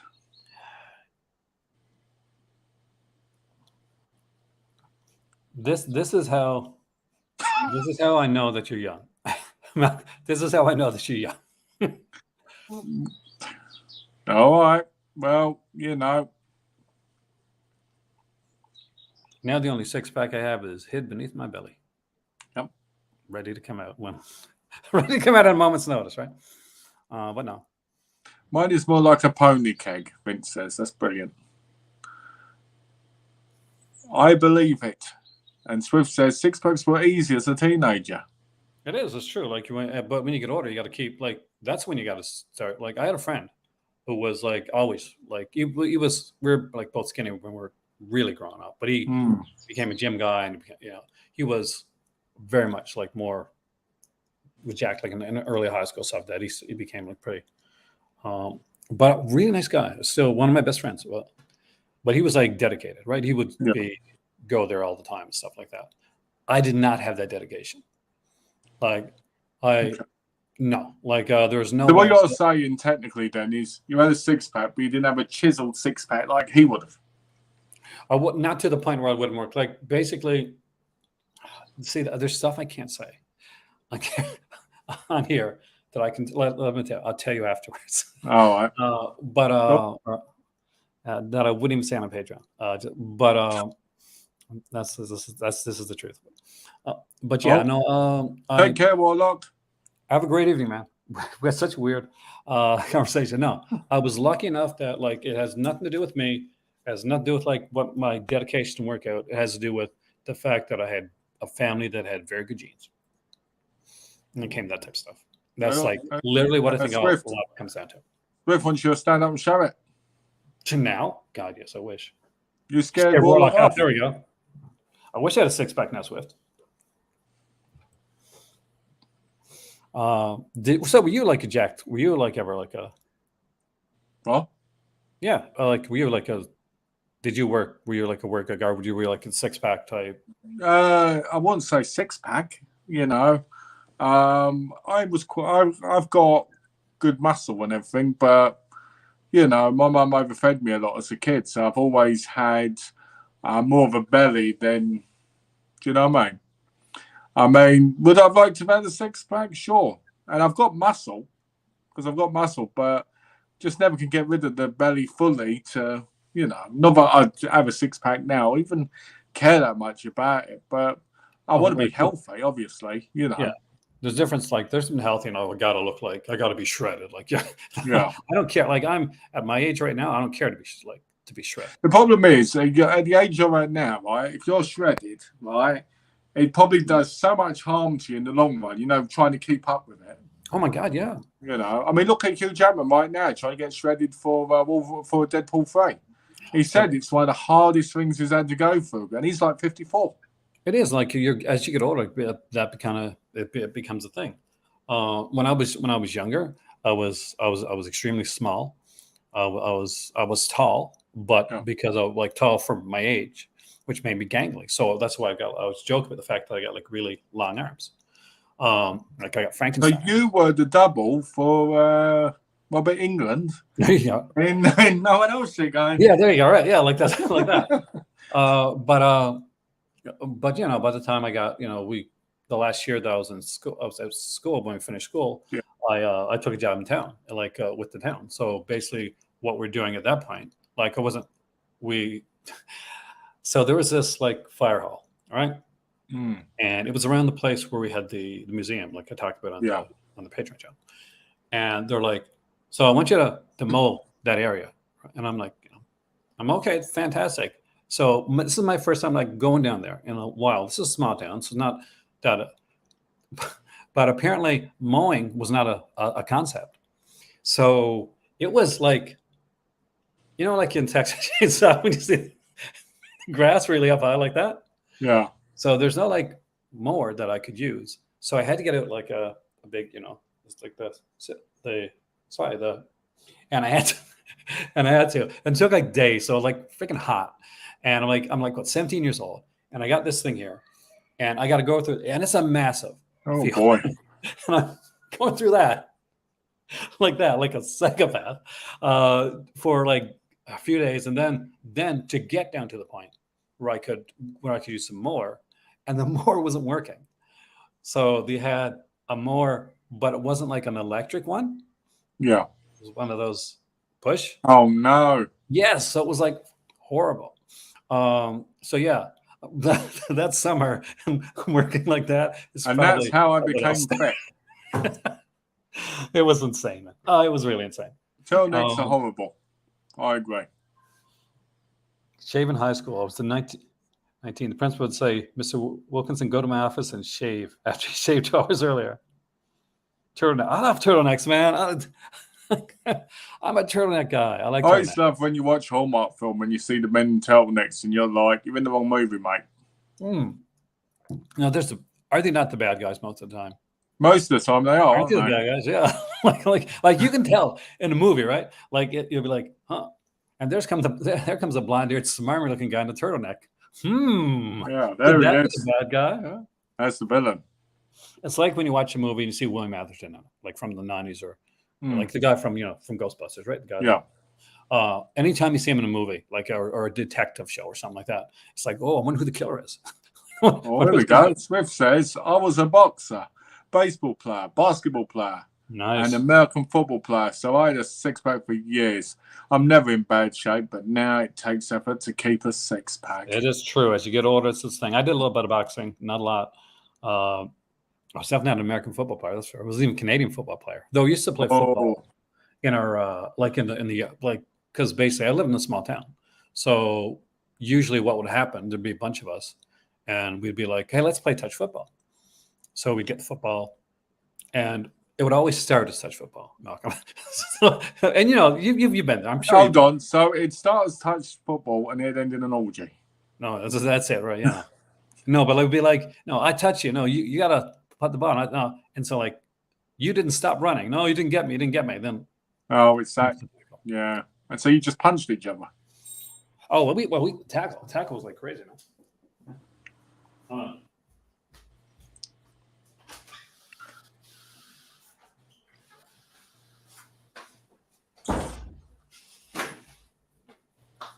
Well, we totally got off topic with that. Like this, you never know, like guys, what our topic is going to be when it comes there. But you got into the martial arts stuff. You did. I did. I learned martial arts as a kid, didn't I? I did karate. I did jiu-jitsu. I actually did 3 different jiu-jitsus, and I did a bit of boxing at the jiu-jitsu place. Nothing like really major, but we had the punch bag to punch and that. And I used to submit people pretty easily. So It you're might like help. the I was UK I was a big kid, so You're the UK Ninja. yeah. There you go, UK Ninja. I love having you two on while I work. Fun Thanks, combo. Jim. Yes, thanks, Jimmy. Oh, I got to. Oh, I have to do my YouTube thing right now. If you haven't seen it scrolling down below, be sure to like, share, subscribe, super chat, super sticker, donate. It helps out the channel. It keeps us going because we are not going to hit our thing this month, and because we're already at the 22nd, so we are screwed for Google AdSense this month. Oh no! Yeah, it's like I checked. Is Adam Edge Copeland all late? Well, I can answer this. I don't know. I hope so. My view is this, and I think this is the most popular opinion, is if he does go to AEW, it's going to be because he wants to finish his career where he started it, in a sense with Christian. Yeah. You know, because they came in it together, you know, into the big time, kind of like into WWE together. And I think he'd like his last real match to be with him, to be honest, because I know I would if I was him. And I wouldn't be surprised if he does, if he spoke to, you know, Triple H or whoever it is in charge of WWE and said, look, I love it in this in my contract. I want you to know I'm going to go there because I want to be, you know, with Christian. And I don't think it's going to be that long either. And thanks, Swift. I'm going to pop the thing here because unfortunately I can't get the message to come up because the StreamYard is messed up again when it comes to that. But I will put up the thank you. Yeah, that's my inner psychopath right there, man. There you go, real psychopath right there. Creepy. I really think that we should that he should do it. I'm worried that he won't. And I know that he expected to go out on a SummerSlam in Toronto, but it turned out to be a SmackDown in Toronto instead. Yeah. So I hope to see him go there. Like I almost went to university with these guys. I was accepted to the University of Western Ontario, which is where they both went. Wow. Copeland and Christian went. So, but I ended up going, you know, to a local. So you could have ended up being their Rhino. No, hell no. Me being wrestler? Are you serious? I'm still like, you know, I'm 5'8.5", man. There's Spike Dudley, maybe. Spike Dudley. Maybe Spike Dudley. I do think I do think the only reason to go to AEW, though, to be fair, is for Christian and to have like one last match with him. I do believe that. I don't think it'd be a very long contract. I really don't. No. If he did, I think it would just be for that one reason, to be honest. He'd go in there, like you basically do a small program to set it up and just do that. And then he'd retire. And more than likely, if he wanted to, depends on like how things go. You know, he can always go back like a Legends contract. I don't know exactly. I don't know if he'll remember ECW, but I want you to know if Aaron is Spike Dudley, then I'm Big D Dudley, if you get what I'm saying. Or Sign Guy. I'm not Sign Guy. I'm not Sign Guy. I'm Big D Dudley. With an ICK on the end. There you go. George, it's okay, man. At least you're coming there to watch the video, and that really helps out a lot, by the way. Hey, George, we just love having you here. We do. We have been like, we went through a few different things. There's a few things I want to talk about today, and I keep getting distracted in other things. I'm like, you got the big AW event coming up in England. Yes. Oh, is it All In? Or when is it? No. Yeah, All In. All In, yeah, All In Wembley. The biggest event at this point, apparently. So, what do you think? Have you seen the match card? I have. Want me to bring it up? Yeah, let's get it up and we'll talk about it. So let me get the.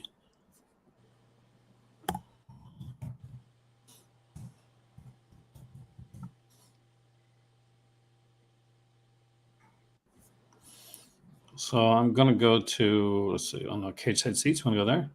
Sure. Just want to make sure that they're all there. I like most of the pictures rather than just like, no, cage side seats. I loved the Dudleys in the ECW Swift more than I did in the WWE, to be fair. I just like the whole family gimmick more. I like the atmosphere of them there as well. Oh, they did really like. I liked it at least. Like the so Oh God. we got I'm gonna go from the so we got MJF and Adam Cole versus Aussie Open for the ROH Tag Team Championship. Oh yeah, that's at the start of the event, isn't it? Yeah, like this is gonna start as far as we know, unless there's more at it. This is gonna kind of start the event. They're going to win that, I reckon, unless there's It's gonna be interesting interference. because of the championship match later on in the night. So then we get the Golden Elite versus. Well, actually, what do you think of that match first? The tag match, the first tag match. I think MJF and Adam Cole will win that match unless Roderick Strong interferes, which I think will happen within 10 minutes because I can't imagine that match being too long because the match day one's probably going to be longer. I don't. I think Roderick Strong might interfere and cost him this match, and may cost a little bit more strife before we get to the main event. We have the Golden Elite versus Kensuke Takeshita and the Bullet Club Gold. And what are your thoughts on that? I want to like what you think of the booking too, as we. Okay, I say Golden Elite will probably win. I think they'll give the Golden Elite. I would like to see it go. I'm not going to lie. I would like to see it go to Bullet Club Gold, but I think Golden Elite kind of. Me too, to be honest. I would like to see that, but that's what I do think that. Oh, Stadium Stampede match. Okay, Eddie Kingston, Orange Cassidy, Best Friends, Lucha Bros versus the Blackpool Combat Club.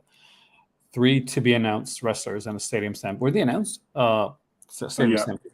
They've not been announced yet. I reckon the Blackpool Combat Club because how can you get? If they're going to have 3 mystery partners, I reckon it's going to be what wins. A lot of people reckon it's going to be LAX. That's what they say. Like, but. Don't they kind of hate each other? That's what you think, but things change, don't they? Money changes everything. As you say. Yeah. Darby Allin and Sting versus Mogul Embassy in a coffin match. Thoughts? I reckon Darby Allin's going to turn on Sting. I think we're setting up for Sting's is going out. I think that's what's going to happen. And Jimmy, it is very possible that Edge can go over there. Will Ospreay versus Chris Jericho.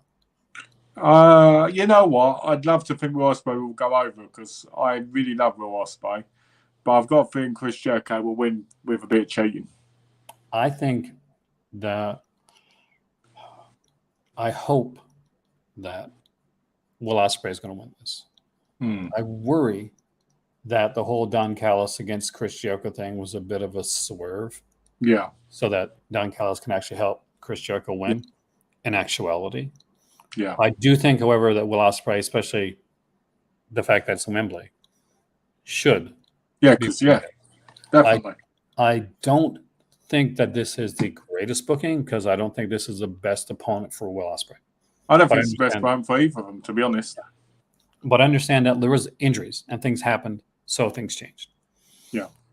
Here's the one that almost didn't happen next. FTR versus the Young Bucks. Personally, I think the Young Bucks will take it, and I think FTR are going to lose the titles because of what happened. Oh, yeah, 100%. For those that don't know, who was it? Was it Cash Wheeler, wasn't it? Cash Wheeler. So Cash Wheeler, how can we say this like on the channel and not get demonetized? He was arrested. For a road rage incident, that involved a weapon. So we'll go. That's as far as we'll go with that. But I do think the Young Bucks may not have won it before. Yeah. But I do think that they're not going to take any chances now because he still has to go to trial, man. Yeah. We don't know, but like what happened. Could have been nothing. But still, that's a pretty scary thing to like. It's a shame because FTR are really brilliant old school tag team. They are very, very good. Like they are insanely talented, and I'm going to say this is probably one of the matches of the night. I believe. All right. Akira Shida versus Tony Storm versus Saraya versus Britt Baker. I reckon Tony Storm because as much as I like Saraya to win, I just don't think she's healthy enough to. Here's the thing, though. You don't think they're going to give it to her at Wembley? You don't think they're going to do that moment? I can't imagine it. I mean, I'd like it, but I think if it's from sentimental reasons, sure. But if you want it in realistic terms, it would be Toni Storm, surely, because I just don't think Saraya's healthy enough, and she's not as good as she used to be. I think she's good, and I think like should be working towards this match, and I wouldn't see her like having it for a long period of time. But I see her like at least getting the belt for a little bit here, and I see. Well, you mean kind of like winning here and then losing it on AEW Dynamite? Like down the road, I say give it like maybe a couple months, 2 or 3 months run. And I don't like agree with like short like one got it for a pay per view, that type of thing. I think there's 1 or 2 ways to go with this for me, and I think the crowd pleaser is Saraya.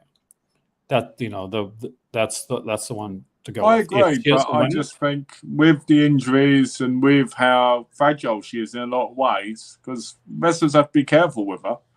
I just think it would be a mistake to give it to her. Not because I don't think it would be good for it or that. I just think it would be a mistake.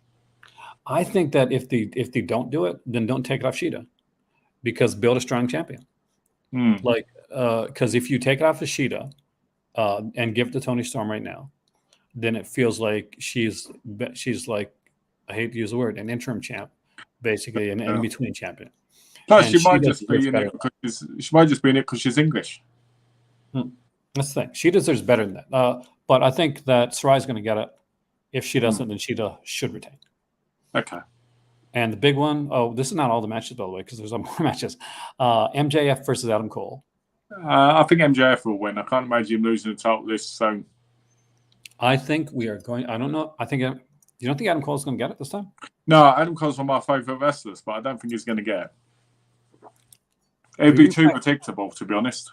You think he's going to turn on MJF?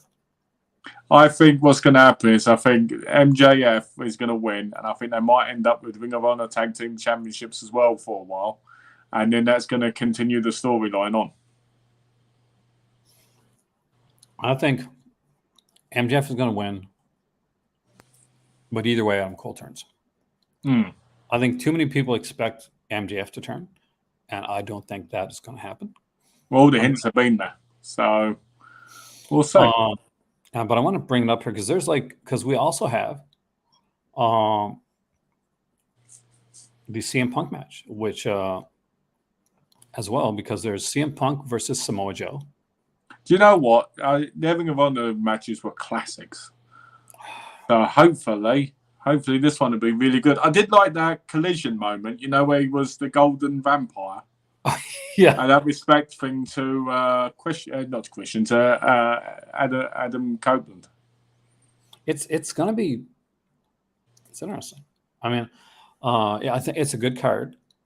Some people complain about that some of these matches haven't been built up enough. But that's with every pay-per-view, though. Really, when you think about it, it is, and we're not just AEW, like literally every pay-per-view. Like here's the thing, like WWE, for instance, aside from the Bloodline, which is their only real actual storyline, they don't really have much going on, do they?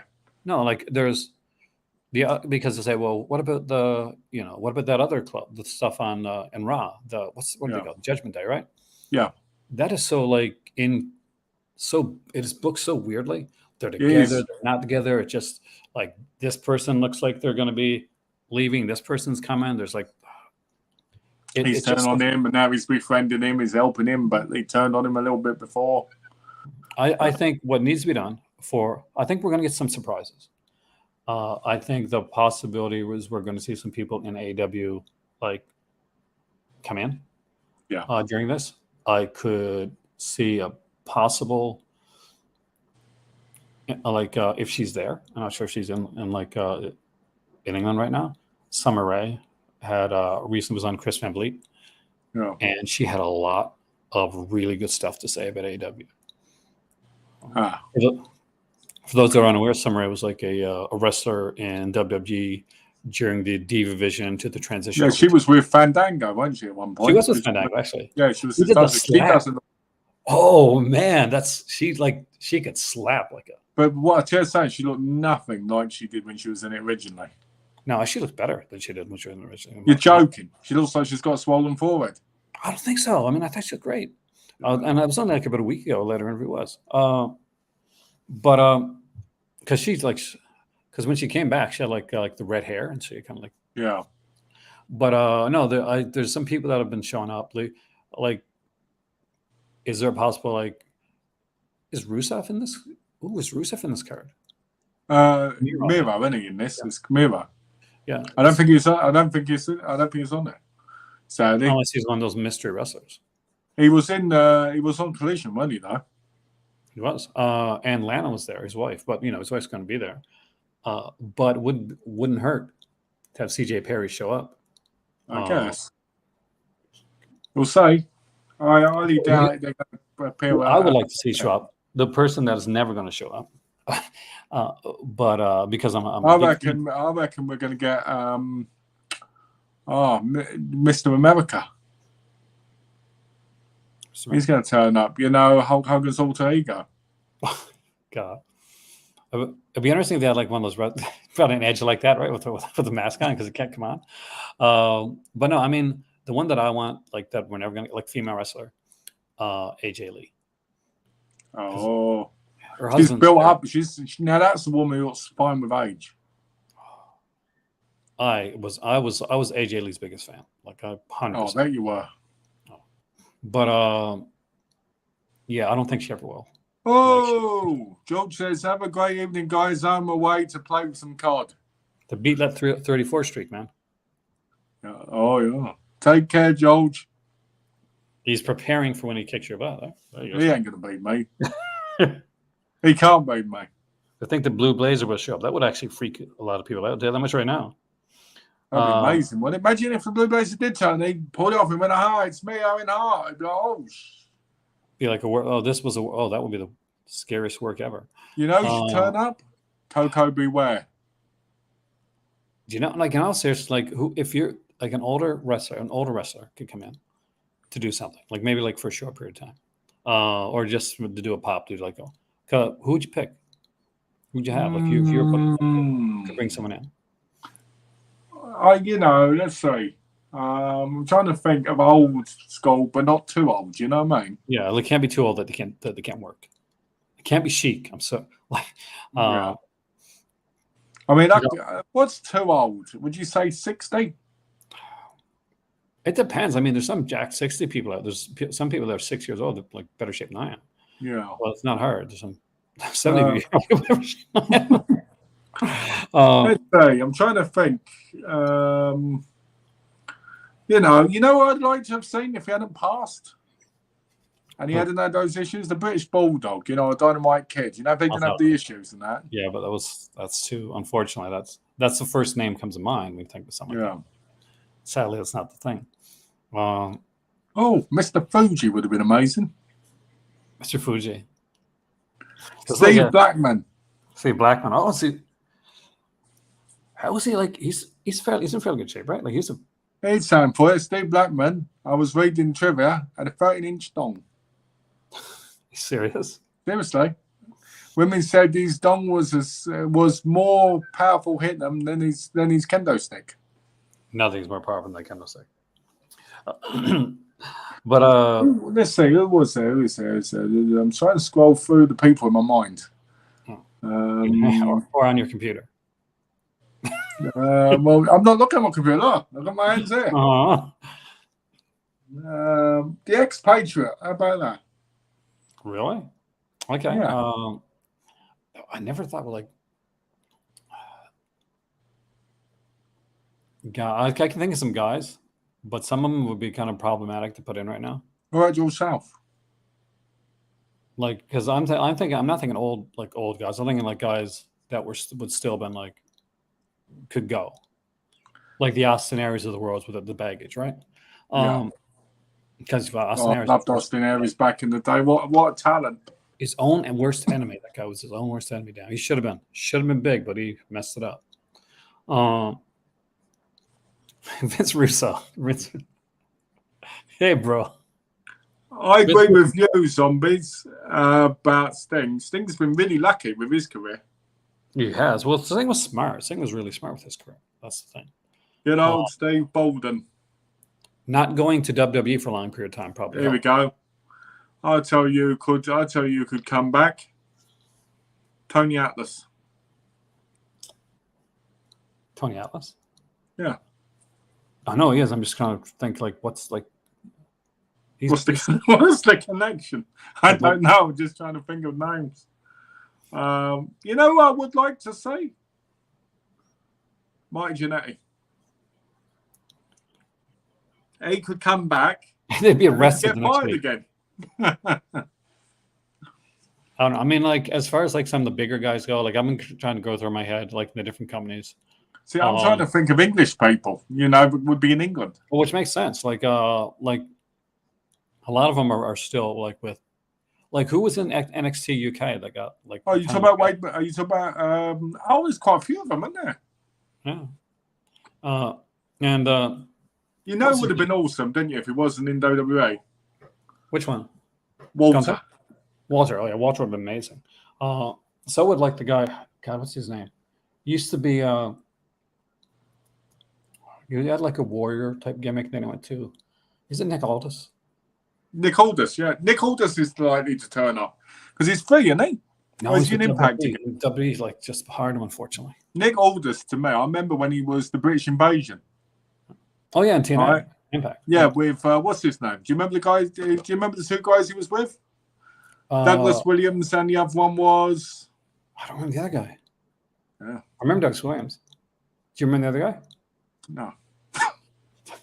But no, I liked. But he's in WWE now. He just signed, I think. Oh no, that means he's gonna be ruined. Yeah, he just left NWA, and I'm shocked he left NWA because they're. He left NWA because he wasn't getting paid. Well, I watched an interview with Billy Corgan. Yeah, he talks a lot of BS. Oh my God, does he ever? And he's like super aggressive too. Like you got like for those who don't know, Chris Van Vliet's this guy that like does a lot of like interviews with wrestlers and guys like that. And I love his interviews because they're always so chilled and. He is like he's super chill. But I'm watching like, and this is the first time I'm watching an interview where the guy's getting aggressive with him, and Billy Corgan gets aggressive with him. He's like, "Did you ask me this question for?" No, are you asking me? Like he asked him a question about like, so how would you have booked this? And are you saying that I should be criticizing the WWE? I'm like, dude, just chill. Calm down, folks. He's championing his Bill Olsen. He's like, I've got a big band. He said, that's the big thing. He said, well, yes. And Chris Van Vliet made the mistake of saying, you get a lot of, there's a lot of nostalgia when it comes out, the nostalgia factor. And he said, don't ever say nostalgia when it comes to Smashing Pumpkins. Oh. Yeah, pop hits right now. So this is the same guy that on live television and at W event decided to steal the tag team titles from his own shoulder and leave. I mean, what the hell? You're right. I think zombies. I think Aldis is doing backstage stuff. Odd Job. I think Odd Job was originally a wrestler. He was a wrestler. That's what it was first. Yeah. That's like the. I think in You Only Live Once. You Only Live Twice. There's a fight that he has with a guy in that one. It's actually a wrestler too. Because normally when you get big guys like that, they normally started off either as a sumo kind of wrestler or an actual proper wrestler. Because when you look at Japanese wrestlers, like in the 70s and early 80s, they were massive, massive dudes, Oh, yeah. They weren't these skinny guys you see today. They were like massive. Well, like barbarians. Do you remember Kai and Tai? Yes. Well, no, like when it became the tag team. And it was like, and so rather than have them talk, you would have like, they'd be dubbed. Yeah. So they would come out and he was like, indeed. They'd say a whole bunch of stuff and they was like, indeed, which was. What's interesting about that is not Funaki, but the other guys still wrestling in New Japan. Well, Funaki was fantastic. Like Taki Michinoku had his own school and everything. He was like, he had the Michinoku driver. That was his thing. And people studied Michinoku. What would be your finishing move? And in wrestling? Yeah. I think if I had the talent to do that type of shit. Well, I think it's kind of obvious. Canadian Destroyer. Oh, so you're putting the Canadian spin on it again? Like that, and one, I think it's an amazing looking move. You got to be careful. It's a phenomenal move. Really, really good. And not everybody can do it and do it well. But a Bad Bunny surprisingly did the hell of it. Surprised the crap out of me. Mine would be Road Dogg's pump handle slam. That'd be my. Why does it not surprise me? Val Venus. Yes, Val Venus. Ooh, ladies. Well, we knew. And he got his bing dong chopped off. Val Venus is unfortunately Canadian. So now we know why he never got anywhere. Oh. Well, no, you know, look at Val Venus behind the scenes. You know Val Venus isn't getting. Yeah, I know. Well, I think two of the greatest, in my view, two of the greatest Canadian wrestlers of all time. Okay. Right. Are Bret Hart. Right. And he who shall not be named. Two of the greatest Canadian wrestlers of all time. Oh, you can name Benoit. If that's what you mean. And Chris Benoit. I think technical wise. Oh, definitely. Like, two of the very best. That's. I mean, you can put Owen Hart in there as well because but Owen Hart although he could do the high flying and he could do the tail, so in a way he's better than Bret Hart is. I do. Well, technically, Owen Hart was better than Bret Hart, but Owen Hart was a politician, and Owen Hart didn't give a crap about it. But that match between them at SummerSlam, that was probably one of the greatest matches in history. That was insanely good. And WrestleMania. If they would have kept going with that Blackheart character, as opposed to what they did, I love Akira Tozawa and I'm okay on Apollo Crews. I wasn't big on him when he Yuha Nation. But I don't think that's what Apollo Crews was before he went to WWE. Was Yuha Nation. Do you remember who's that guy who was in WWE? And I think he's left, but he had the stupidest gimmick. Mojo Rawley he had this dumbest gimmick. I hated it. It's like I'm hyped all the time. You know what? I have to agree with you, Swift. I would say Jericho's great, but at one point I would say Lance Storm is another fantastic technical wrestler. When they were teamed in ECW, insanely great tag team. I think Jericho nowadays, I like Jericho, don't wrong. I don't think it's a bad wrestler by any means. But I don't think Jericho's on the level he used to be. I think it's a point in his life where he needs to be putting people over and he needs to be trying to help the younger talent more now. I just think I reckon he's eventually going to be in the way like Ric Flair and that. It's too long in the game. I hope he doesn't. I mean, because he can still, he's obviously he can't go the way that he could. Like, that's obvious. Like, but you get older. That's the thing. But Jericho has to realize, and it's all presentation. Like we talked about movies, right? Like movies, like presentation, right? Jericho, it is like, and he's still. He's a smart guy. Don't get me wrong. But I really do think that he does have to make that transition. One of the best things Chris Jericho ever did was when we went to New Japan, and he got the announcer in the Walls of Jericho. And was like, "Look at him! Look at him! I love that." I kept rewinding and laughing so much. Because, how do you like that? And all this is brilliant. That's the best thing he's ever done, in my view, in recent years. Because he had, when Jericho went from WCW, when he was... Yeah, that was the big time Jericho, wasn't it? Doing then and I would say, from then to probably around 2008, 10-ish. Well, his initial, start in WWE, well, one, he had amazing, when it came to, the entrance. But didn't it seem like for a while they didn't do anything really? No. What a waste. It's a bit like Paul Wright, isn't it? Big Show. When he came up and he attacked Stone Cold. Yeah. Right? And he had this big push. And then around 2002, it was like disappeared. It was like, oh, it's low again now. After he lost the belt to Brock Lesnar. And then it seemed like sometimes they were putting Big Show in things just to go, we need to put somebody in here. Yeah. Yeah. There's a fly coming around me. If I can get him, I'm gonna kill that son of a. Eat it. And just before Pearl asked, no, I don't eat flies. All right, that was just like like Mr. Miyagi with the teeth, like it does with the chopsticks. But no, I mean, like I hope that there's some surprises.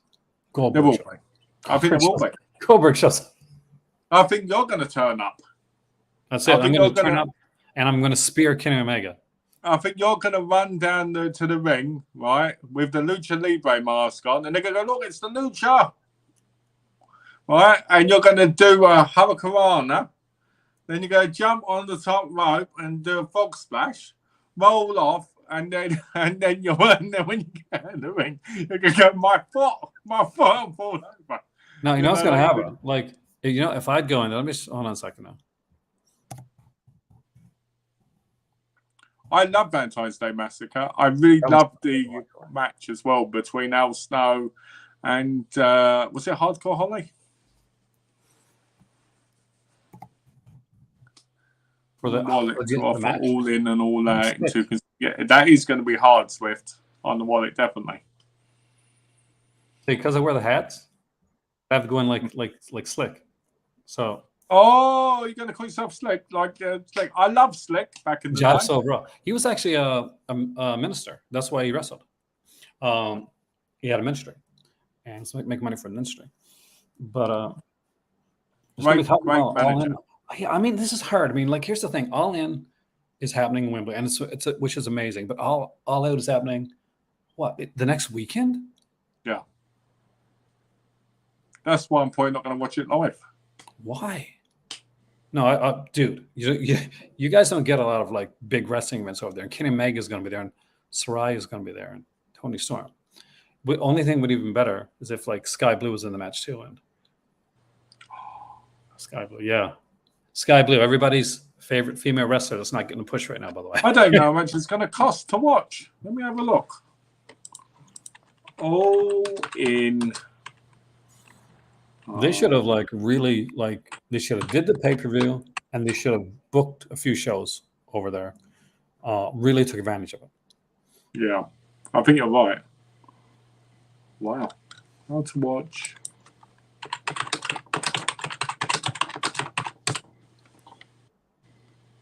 No IPTV stuff either. Like actually like watching FTA. Okay, FTA. Let's have a look. $15. Oh. So look, actually, standalone pay-per-view, $20. That's good. That's really good, actually. Or if you get AEW Plus, you can watch it for $15.99. What's AEW Plus? I think that's kind of like streaming service. Everybody's messages just showed up on screen just at once. Like, this is the second time it's happened. To talk to my wife, Sky Blue. Oh, everybody's obsessed with Sky Blue. Well, it is true. How often there's a Sky Blue match, and there's like 20 different tweets from different angles from Sky Blue match. You've got to get those angles in. It's all about the angles. But I would have liked. Part of me, I knew it wasn't going to happen, but I would have liked to see her go over Britt Baker and be in the match, because I think Sky Blue would have been Britt Baker, DMD, isn't it? Yeah, DMD. But no, I would prefer Sky Blue in the match over Britt Baker. I know that wasn't going to happen, but and two, I would have preferred maybe 2 female matches, women's matches. Yeah, that would have been nice, wouldn't it? Yeah, in a card that has that many matches, not that hard to do. That would have been nice. I miss Jade Cargill. I really do. I was a massive. What that person who couldn't wrestle? She could wrestle. She was just like she could not wrestle. I would say this, and I'll tell this right now. We grew up with Hulk Hogan. Okay, It was the biggest thing going, and he was a real American. And he was one of the worst wrestlers. No, and his matches were as boring as anything. Don't you say that about my wife? The build-up was good. A build-up's always good for Hulk Hogan match, but the best WWF matches were always the ones that happened before. the Randy Macho Man Savages, the Mr. Perfects, guys like that. Yeah. But oh yeah, Kerry Sane should have went to the AEW. 100%. That would have been amazing. The thing right now though is WWE is not doing fantastic with their women's wrestling. AEW is not doing great with women's wrestling. Impact, No. which is probably unfortunately paying the least, still has the best women's wrestling. Yeah, true. Like because they know how to book it. Because they're booking women's wrestling actual pair. Like Billy Corgan made a big deal about the fact that he booked a women's wrestling show. I'm like, that's fantastic. Impact books women's wrestling pay-per-view every freaking year. Yeah. Well, I'm telling you this right now. Swift said Hogan wrestled way better than New Japan. Do you know why? Because he didn't have to bother in America, did he? Because it was what do you call it? It was so different in Japan. It's like Nakamura when WWE forgot. And to answer your other question, Swift, we do get a lot of conventions and meet and greets with wrestlers over here. Not the biggest, but we get them. Normally at Comic-Con and stuff like that. But to be honest with you, I haven't been to many here because I've only just moved back, so I'm hoping to soon. But it depends on the wrestler. Like one, we had Virgil, we had Lita, we had Bruce Barber, Beefcake, the Honky Tonk Man, all the basic ones. And then I think we would have someone like Cody Rhodes in that if Comic-Con was around this time. Oh, Honky Tonk Man actually showed up at a where's that? At our local for like a meet, yeah, our local YMCA. Oh wow! In Newfoundland, actually. Because this is the Honky Tonk Man. Honky Tonk Man. He had one of the biggest runs, basically, because he didn't want to give it up. Yep. He really didn't. He really didn't want to give it up, and he wasn't going to give it up. I hope that they push Io Sky. I really, really do, but I get nervous because every time they push somebody that I like, it doesn't always turn out. You know, I wish. You know, this is going to sound very controversial, but I wish every single day that WWE still did the Playboy magazines and that Asuka would be in it. I pray for that every single night. They were the best times of the wrestling with the women. Get them in those Playboys and looking at them. Playboy doesn't exist that way anymore. I know, but it should. Because that's what we want. As wrestling fans, we want that section. Asuka had a career before WWE, and when she did kind of like slightly racy videos, so over in Japan. Not in that sense, but it's just different stuff. Oh, but I love Asuka's work. She's really good. Yeah, she is. She's probably the best. She's probably actually one of the best they killed her, Japanese female wrestlers of all time, I would say. I agree. And they killed her gimmick. They killed her gimmick. Like she had this big undefeated streak. Stupid when she lost to Charlotte Flair. And Charlotte Flair, I will say this right now. This is going to be controversial. Charlotte Flair is one of the best female wrestlers out there. Like you might hate her, you might hate the fact that she gets pushed, but her matches are really good, and she can do. If you put her in any type of wrestling, she can do it. Yeah, she's legit. She's as a wrestler, she's just as good as her dad was, probably better, because she does more variety to what she can do. And she makes the moves he did look like ease, like the turnbuckle and everything. It does, and she does sell a lot for other people. But yes, does she get pushed over other people when she probably shouldn't? Yeah, it's crazy. What's crazy with her is she didn't want to do wrestling until her brother died, and it's all out of respect for him. The film wrestling in Japan do. Yes, I need to buy them all. Hey, Ryan. Hey, it is because of Disconnected, by the way, that we found out about the Severance stuff. That's true. When I did the video, and I showed you out of that, just so you know. I've got to tell you right now. I saw what was in those bags, and it was the movies were nice in it, but the rest of it just felt like stuff they wanted to get away in clearance. Did you see? I have not seen. What's in the bags? Oh, like the Caligula comic and some other, bits that were in things that were in their clearance, like the lenticular cards. Shining Sex was in it. What was that third one? The second one. That was that one called. The Darkness one. And the Terror Trilogy one. They were in it. So, Ryan, do you have any video coming up that that you want to be promoting on the channel. So feel free to do so. And then all the rest of the stuff was just like clearance stuff, like from different bundles. just clearance Yeah, there you go. Yeah, it's like when Severin had the sale, like it was a Black Friday sale, and it was when you buy this much, you get 1 free movie. When you buy this much, you get 2 free movies. When you buy this much, you get 3 free movies. So I'm like, but what you chose? Did you choose them, or did they just put them in? No, it was a surprise. So surprisingly, I got, and they weren't bad movies. Like they were clearance movies. They were like the stuntman was there, Yeah, shopping, and I think there was like one random action one. But the thing was that everybody that ordered, and like early on, they got all those movies, but they ran out of those movies. So they had to start giving good movies to people. So all of a sudden, like I'm one of the early people that ordered, right? So I'm getting the crap 3 movies.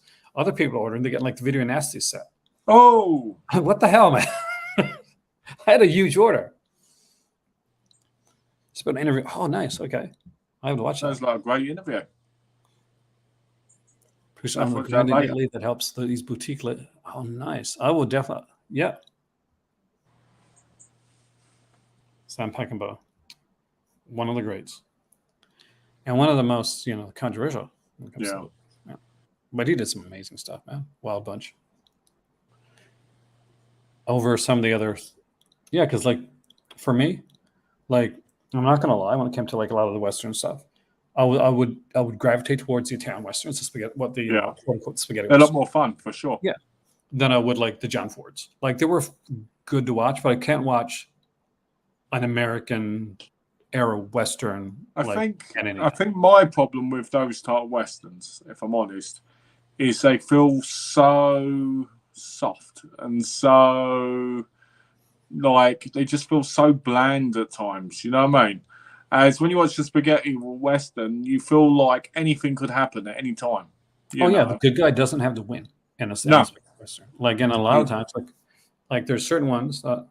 The Great Silence, where you really get shocked, with what happens, and or one of my favorite Spanish Western, by the way, is of course I got it over there, and Cutthroats 9.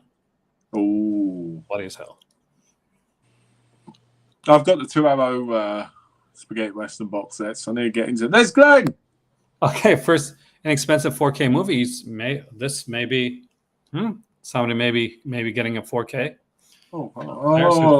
So an inexpensive 4K movie. Come on. Bohemian Rhapsody. You're gonna like a newer 4K it's 4 movie. Quid. It's 4 quid.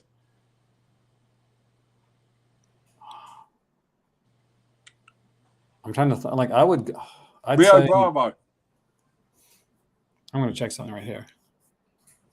Some of the Kino stuff. What type of 4K movie? What type of 4K movies are you into, Glenn?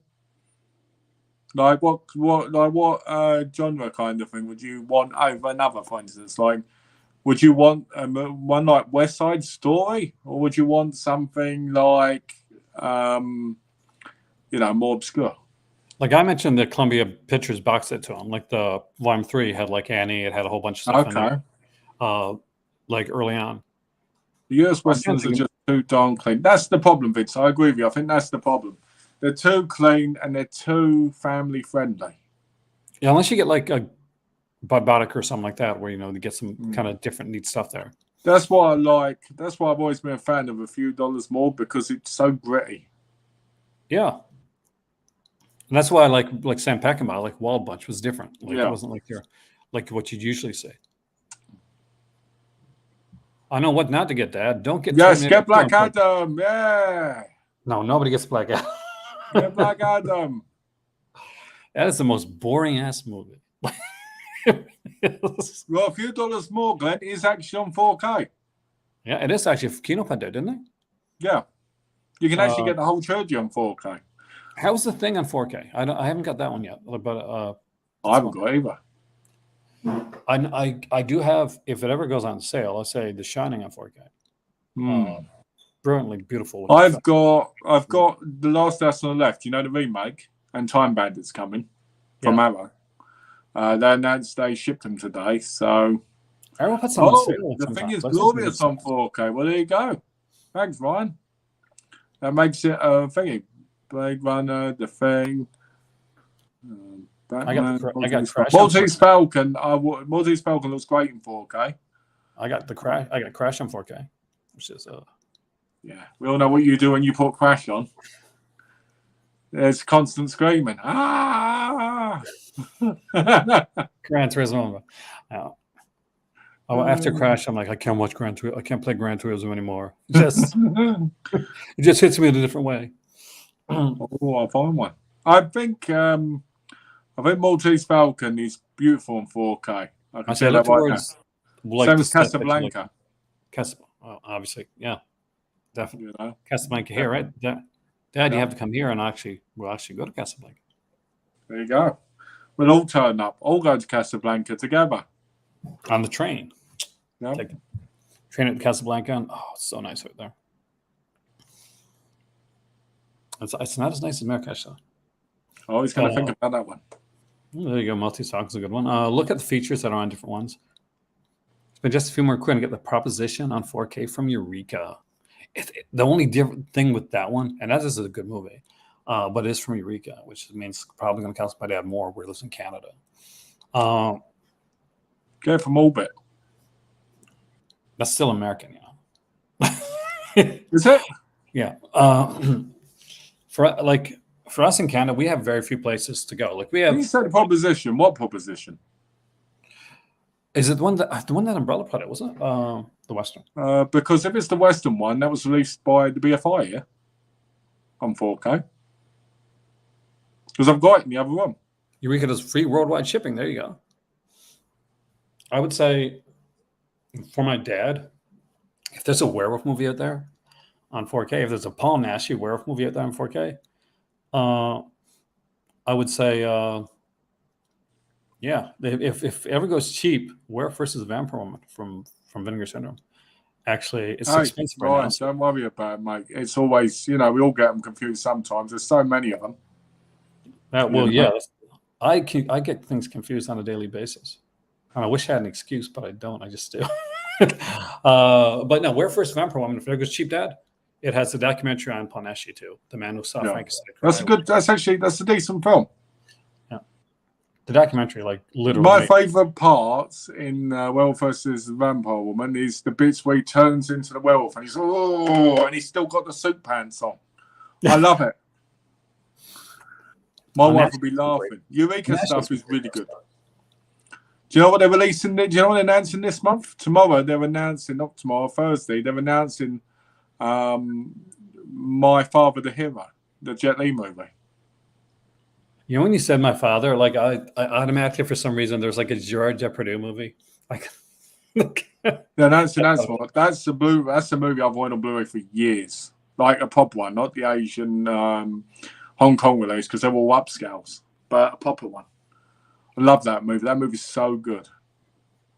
And like I'd say, keep an eye on like Arrow, because they do like weekly sales drops when it comes to like releases. They do a lot of 4K like sales, and their stuff is like really well done. Yeah, finally, we need that. I want Shaolin Temple 1, 2, and 3 on Blu-ray. That's what I want. Generally, and Doctor One, the Scripture Scrolls, or whatever it's called. Westerns, Pablum, horror. I don't think, you know what? Here's something interesting, Glenn. I don't think anybody who's over 70 or 60 or whatever doesn't like Westerns. Everybody I know who's over that age goes, love Westerns. I think it's because they were so familiar, back when they were kids. And that's when good ones came out. That's the thing. Like, that's the truth. The matter. We didn't grow up with a lot of good westerns. We can probably put on like one or two on one hand, like the actual really quality westerns. Like when you think about it, the westerns for that generation were like the martial arts movies for me, growing up. Or for me, like the slasher films of the 80s. Like it was just what was prevalent at that time. Yeah. And that's where you're bloodthirsty and always playing Texas Chainsaw Massacre and killing people. Exactly. Or wearing a mask. That's it. The Orphan Killer Mask. Got There it you on. go. Do you remember, Glenn? Aaron said earlier he plays that game, I kid you not, in the Orphan Killer Mask, naked with a bloody apron on. Can you I believe think that? you said- Which makes me wonder: are you picturing me naked with a bloody apron on? No, hopefully not. Just saying. I'm just saying. I'm psychologically evaluating it right here. Oh, Grew up with a hammer. see, that's it, isn't it? Hammer, right? Hammer again. That would have been another one, you know. Will that be the one? Apparently, they're going to release some in 4K eventually. I think there's one coming out in Germany in 4K. I don't like that. I think it's the Dracula one. Yeah, more likely. I mean, but But no, it might not be real releases. 4K. I try not to. My fear is I'm going to buy a German release. It's going to be super freaking expensive. Then, like a month later, it's going to come out. Well, that's why with me, Bloodsport. I thought, should I buy a Bloodsport media book? And then they announced it here. I've got it in the other room. Yeah. The 4K of it. I've bought stuff. Like, that's no problem. Like, I bought stuff from Vinegar Syndrome and from other places in America. And 2 months later, they've been released over here. Oh, you got to be careful, especially right now. Like Severin Films, 88. Remember Severin, 88 Films? We're putting it like yeah, like same with Vinegar Syndrome, weren't it? With like Grandmother's House and well, yeah, and the one that they got, like the one that apparently they couldn't release on 88 Films, Blood Harvest. Oh, they put out a nice version of Blood Harvest.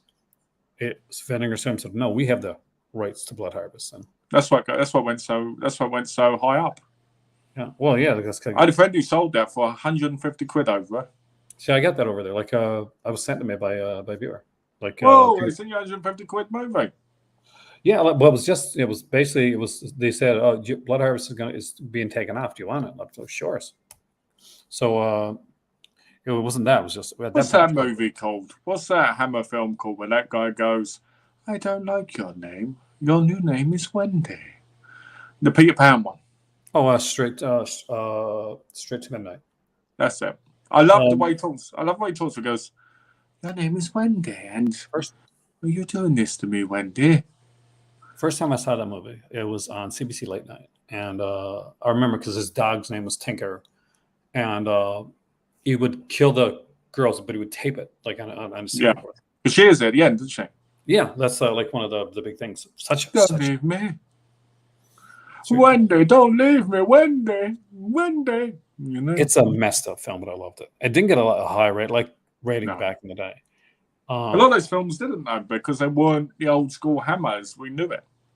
Well, that's the thing. But by that point, like I mentioned on here, I think I mentioned on it before. Like we're getting like a whole I was talking to my kids about this. It was a pushback. It was like counterculture, like horror pushback of like that Hammer suddenly seemed too safe. So the Norman J. Warrens and Pete Walkers of the world were coming around and they're making films that seemed a bit more dangerous. Yeah. And it kind of like, in a way, like what happened in the late 70s for in the United States when the Scorsese's and guys were coming out because Hollywood felt too safe. So they were making films that were different, that had a whole different like feel and aesthetic to them. That like it was the rise of the indie, right?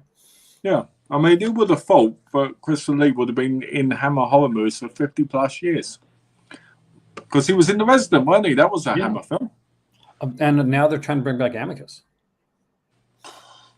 I'm saying right now, if you bring back Amicus and it's not a portmanteau and it's not an anthology film, it's a fail. That's a fail. And that's a good one too. I'm not talking about like the one I had one like anthology film. I think Cradle of Filth, the band, right? Yeah. Like they had a part. I think it might have actually been called Cradle of Filth. I have to check. But it was bad, man. They had that cute like English girl that did a lot of like that horror stuff. She was like she did noise. But it was a bad movie. Yeah, I think it was Cradle of Filth. Bad movie is that the worst. I think the worst Hammer film I've watched recently was that one from Indicator. You know, The End of the World or whatever it was. You know that prehistoric one. Oh, the prehistoric women one. Yeah, that is definitely not the best. Like I got it. I ordered that. It was on sale, and it was one of the ones I got basically because I want all the Hammer stuff they put out. I'm a completionist, but I knew going in like this is not the best film. But I'll say one thing: the movies they picked for those boxes were incredible. They chose well for those. They chose really well for that, didn't they? Wish I bought the recent Bloodsport release. Well, there was a choice. You could get, I think, the standard Steelbook or media book. And me, I was like, I'll get the media book. You know, because it has the book in it and I can read bits in it. It's exactly the same as the German release, apparently, because when you put a disc, it goes German or English. So, but yeah, I really wanted it. Bloodsport's one of my favourite films. It's got one of the best soundtracks. You get a lot of 4K stuff. I have a question for you there, Malcolm. Did you ever get the Universal 4Ks? Or did you just stick to Blu-ray for the Universal Monster stuff? Oh, I got the normal Blu-rays. Same here. Like I never ever bothered upgrade any to 4K. I know they come down like fairly cheap every once in a while. I think one of these days I'll pick my favorite. Yeah, and I'll just get that. Well, I heard, if I'm honest, that there was no real difference between them except for more grain on the 4K version. You'd hope to be more grain, but But I mean, ridiculous amounts of grain. it's like when you had the old like CRT TVs late and like the pictures like yeah, and you're like trying to get it like when you have like the naughty movies that you're trying to get good quality. Yeah, that's what I've read, and they said it's basically not worth it. But the thing is, I mean, I've been getting the Alfred Hitchcocks as they come out, you know, in the sets. Oh, the new 4K sets. Yeah, I've been getting them because I've had Lost Hideables on DVD, most of them.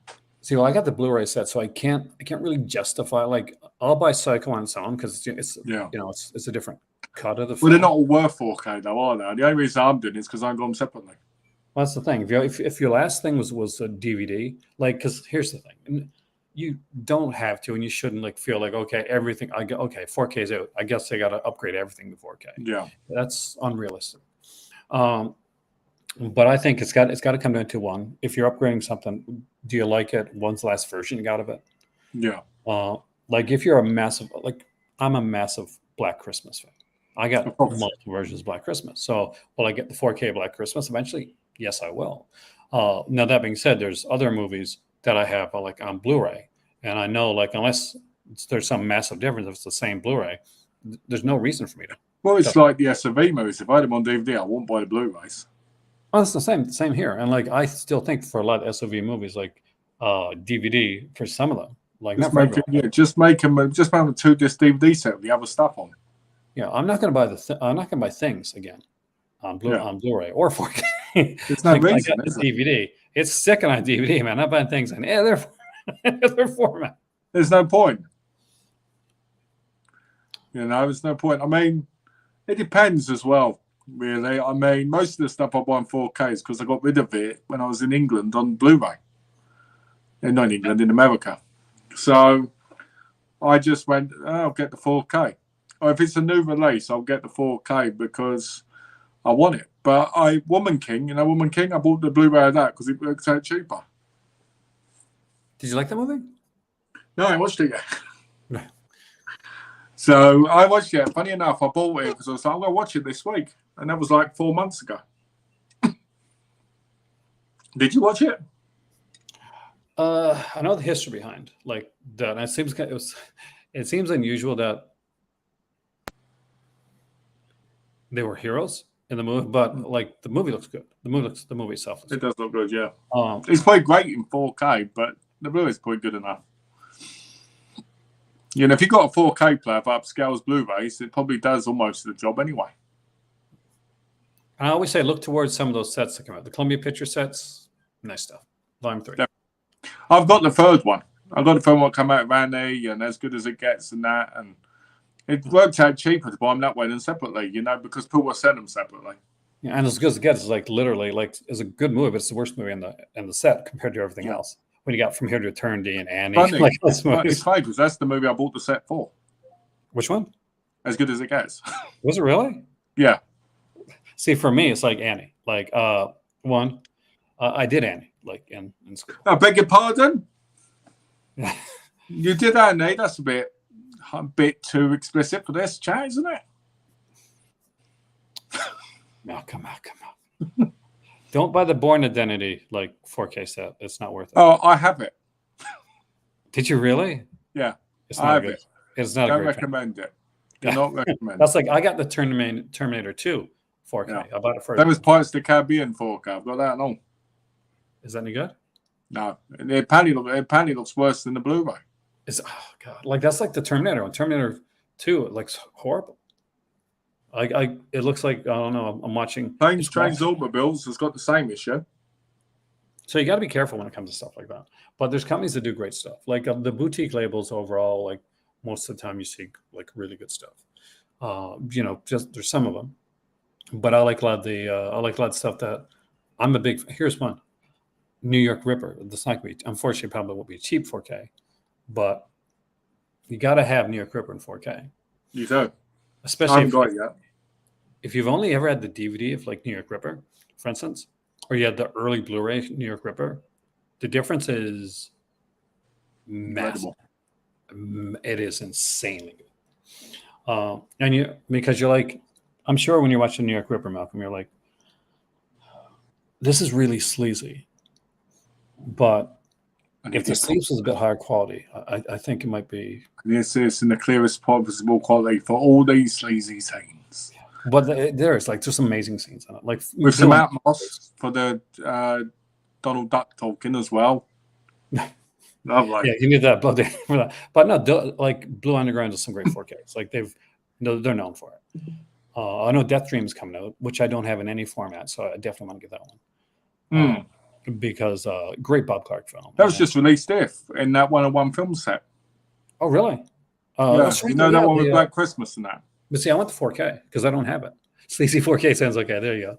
Sleazy 4K, always the way to go down. Always the way to go. But I would say, yeah, because I had so many different copies of New York Ripper over the years. But the difference was massive. It was massive. Well, Blue Underground, great, isn't it? Like Blue Underground was amazing. Like he was smart. Like when he realized 4K was a thing, like everybody else was like thinking, oh yeah, we'll wait and see. But he went all in right away. He said, yeah, are you going to put out some new releases? No, I'm going to work on putting out the releases that we got and we have ownership of in 4K. And then I'll work on some new releases along the way. And people at the time, they complained. And they said, oh, he's not thinking of he's going to kill his company. He's not thinking of the future. Now, every company out there, what's Scream Factory doing right now? Yeah. Putting out stuff in 4K. Yeah, well, didn't they release 4Ks for this sound? Yeah, and that's the thing. And a lot of stuff is stuff that's already come out. Like now, everybody's putting out stuff in 4K. Yeah. What's Vinegar Syndrome doing? They're putting out stuff that Scream Factory put out in 4K, and Shout Factory put out in 4K, in Blu-ray and 4K releases. So for me, Blue Underground was just ahead of the curve. And there you have sexy looking discs too. Like I need Daughters of Darkness too. I'm sure you got that one. I've got that. I got that off of eBay over there, sealed. Oh, that's a nice one. That's a really good one. And Uncle Sam. I remember Uncle Sam. I've seen that. I haven't seen Uncle Sam since the VHS Lenticular.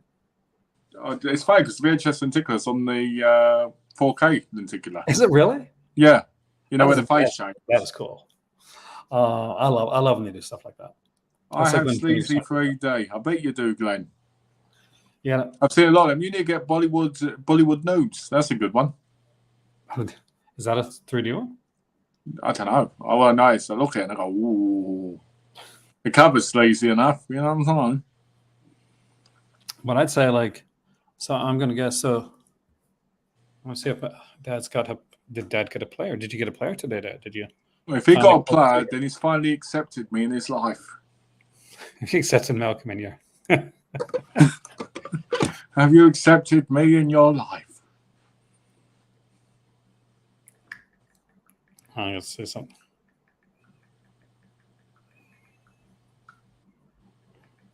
I'm trying to spell here, and it's like, no. Oops. I hate autocorrect when it's a regular word, right? Yeah. And you're typing it in, and they change it. I hate when I put things in like burger, when it comes up as like something stupid, like California or something. You're like, it's a word. Yeah, and other times you'll write something, and it'll be like, legitimately not a word. And like it shouldn't. And like so they should like say, hey, did you mean like? And they don't autocorrect that. If you put in XYZ like Q, that doesn't get autocorrected. But No. if you put in the and they want to change it to for, or It's like when I type in some and it comes up SONA. yeah, like why? Why do Hold that? on. Hold on, we've had to highlight the chat here. I've got to look at this. Yes, I have, Malcolm, and I'm going to get one. Yeah, I've been accepted. Well, It's the thank you, Glenn. 4K like revolution. It is. But I just got a doorbell ring and I have to head out. So What? Do I get warmed up? but I will say thank you everybody for coming in today. We found out another TerraVision release. I would like to see them mixed up a bit. I do like the release, the announcement this time, but I'm happy for Michael because I think he's a nice guy and it's good to see him get that out Thanks there. to me. Just thank you so much for coming in, man. I want to know if after the head, there's the torso, the arms, the legs. That'd be awesome. Oh, we Yeah, already have a torso movie. Yeah. Well, I mean from the same director. You know, it'd be great. He did some other stuff. Like I want to like we'll look into it sometime actually. All right. All right. Thank you so much, guys. Got some things come up, unfortunately. So, well, not unfortunately, actually, kind of cool. But we'll see you right here next time in Call to Cinema. Thank you, Malcolm. Take care, guys. Thanks, Glenn. Bye.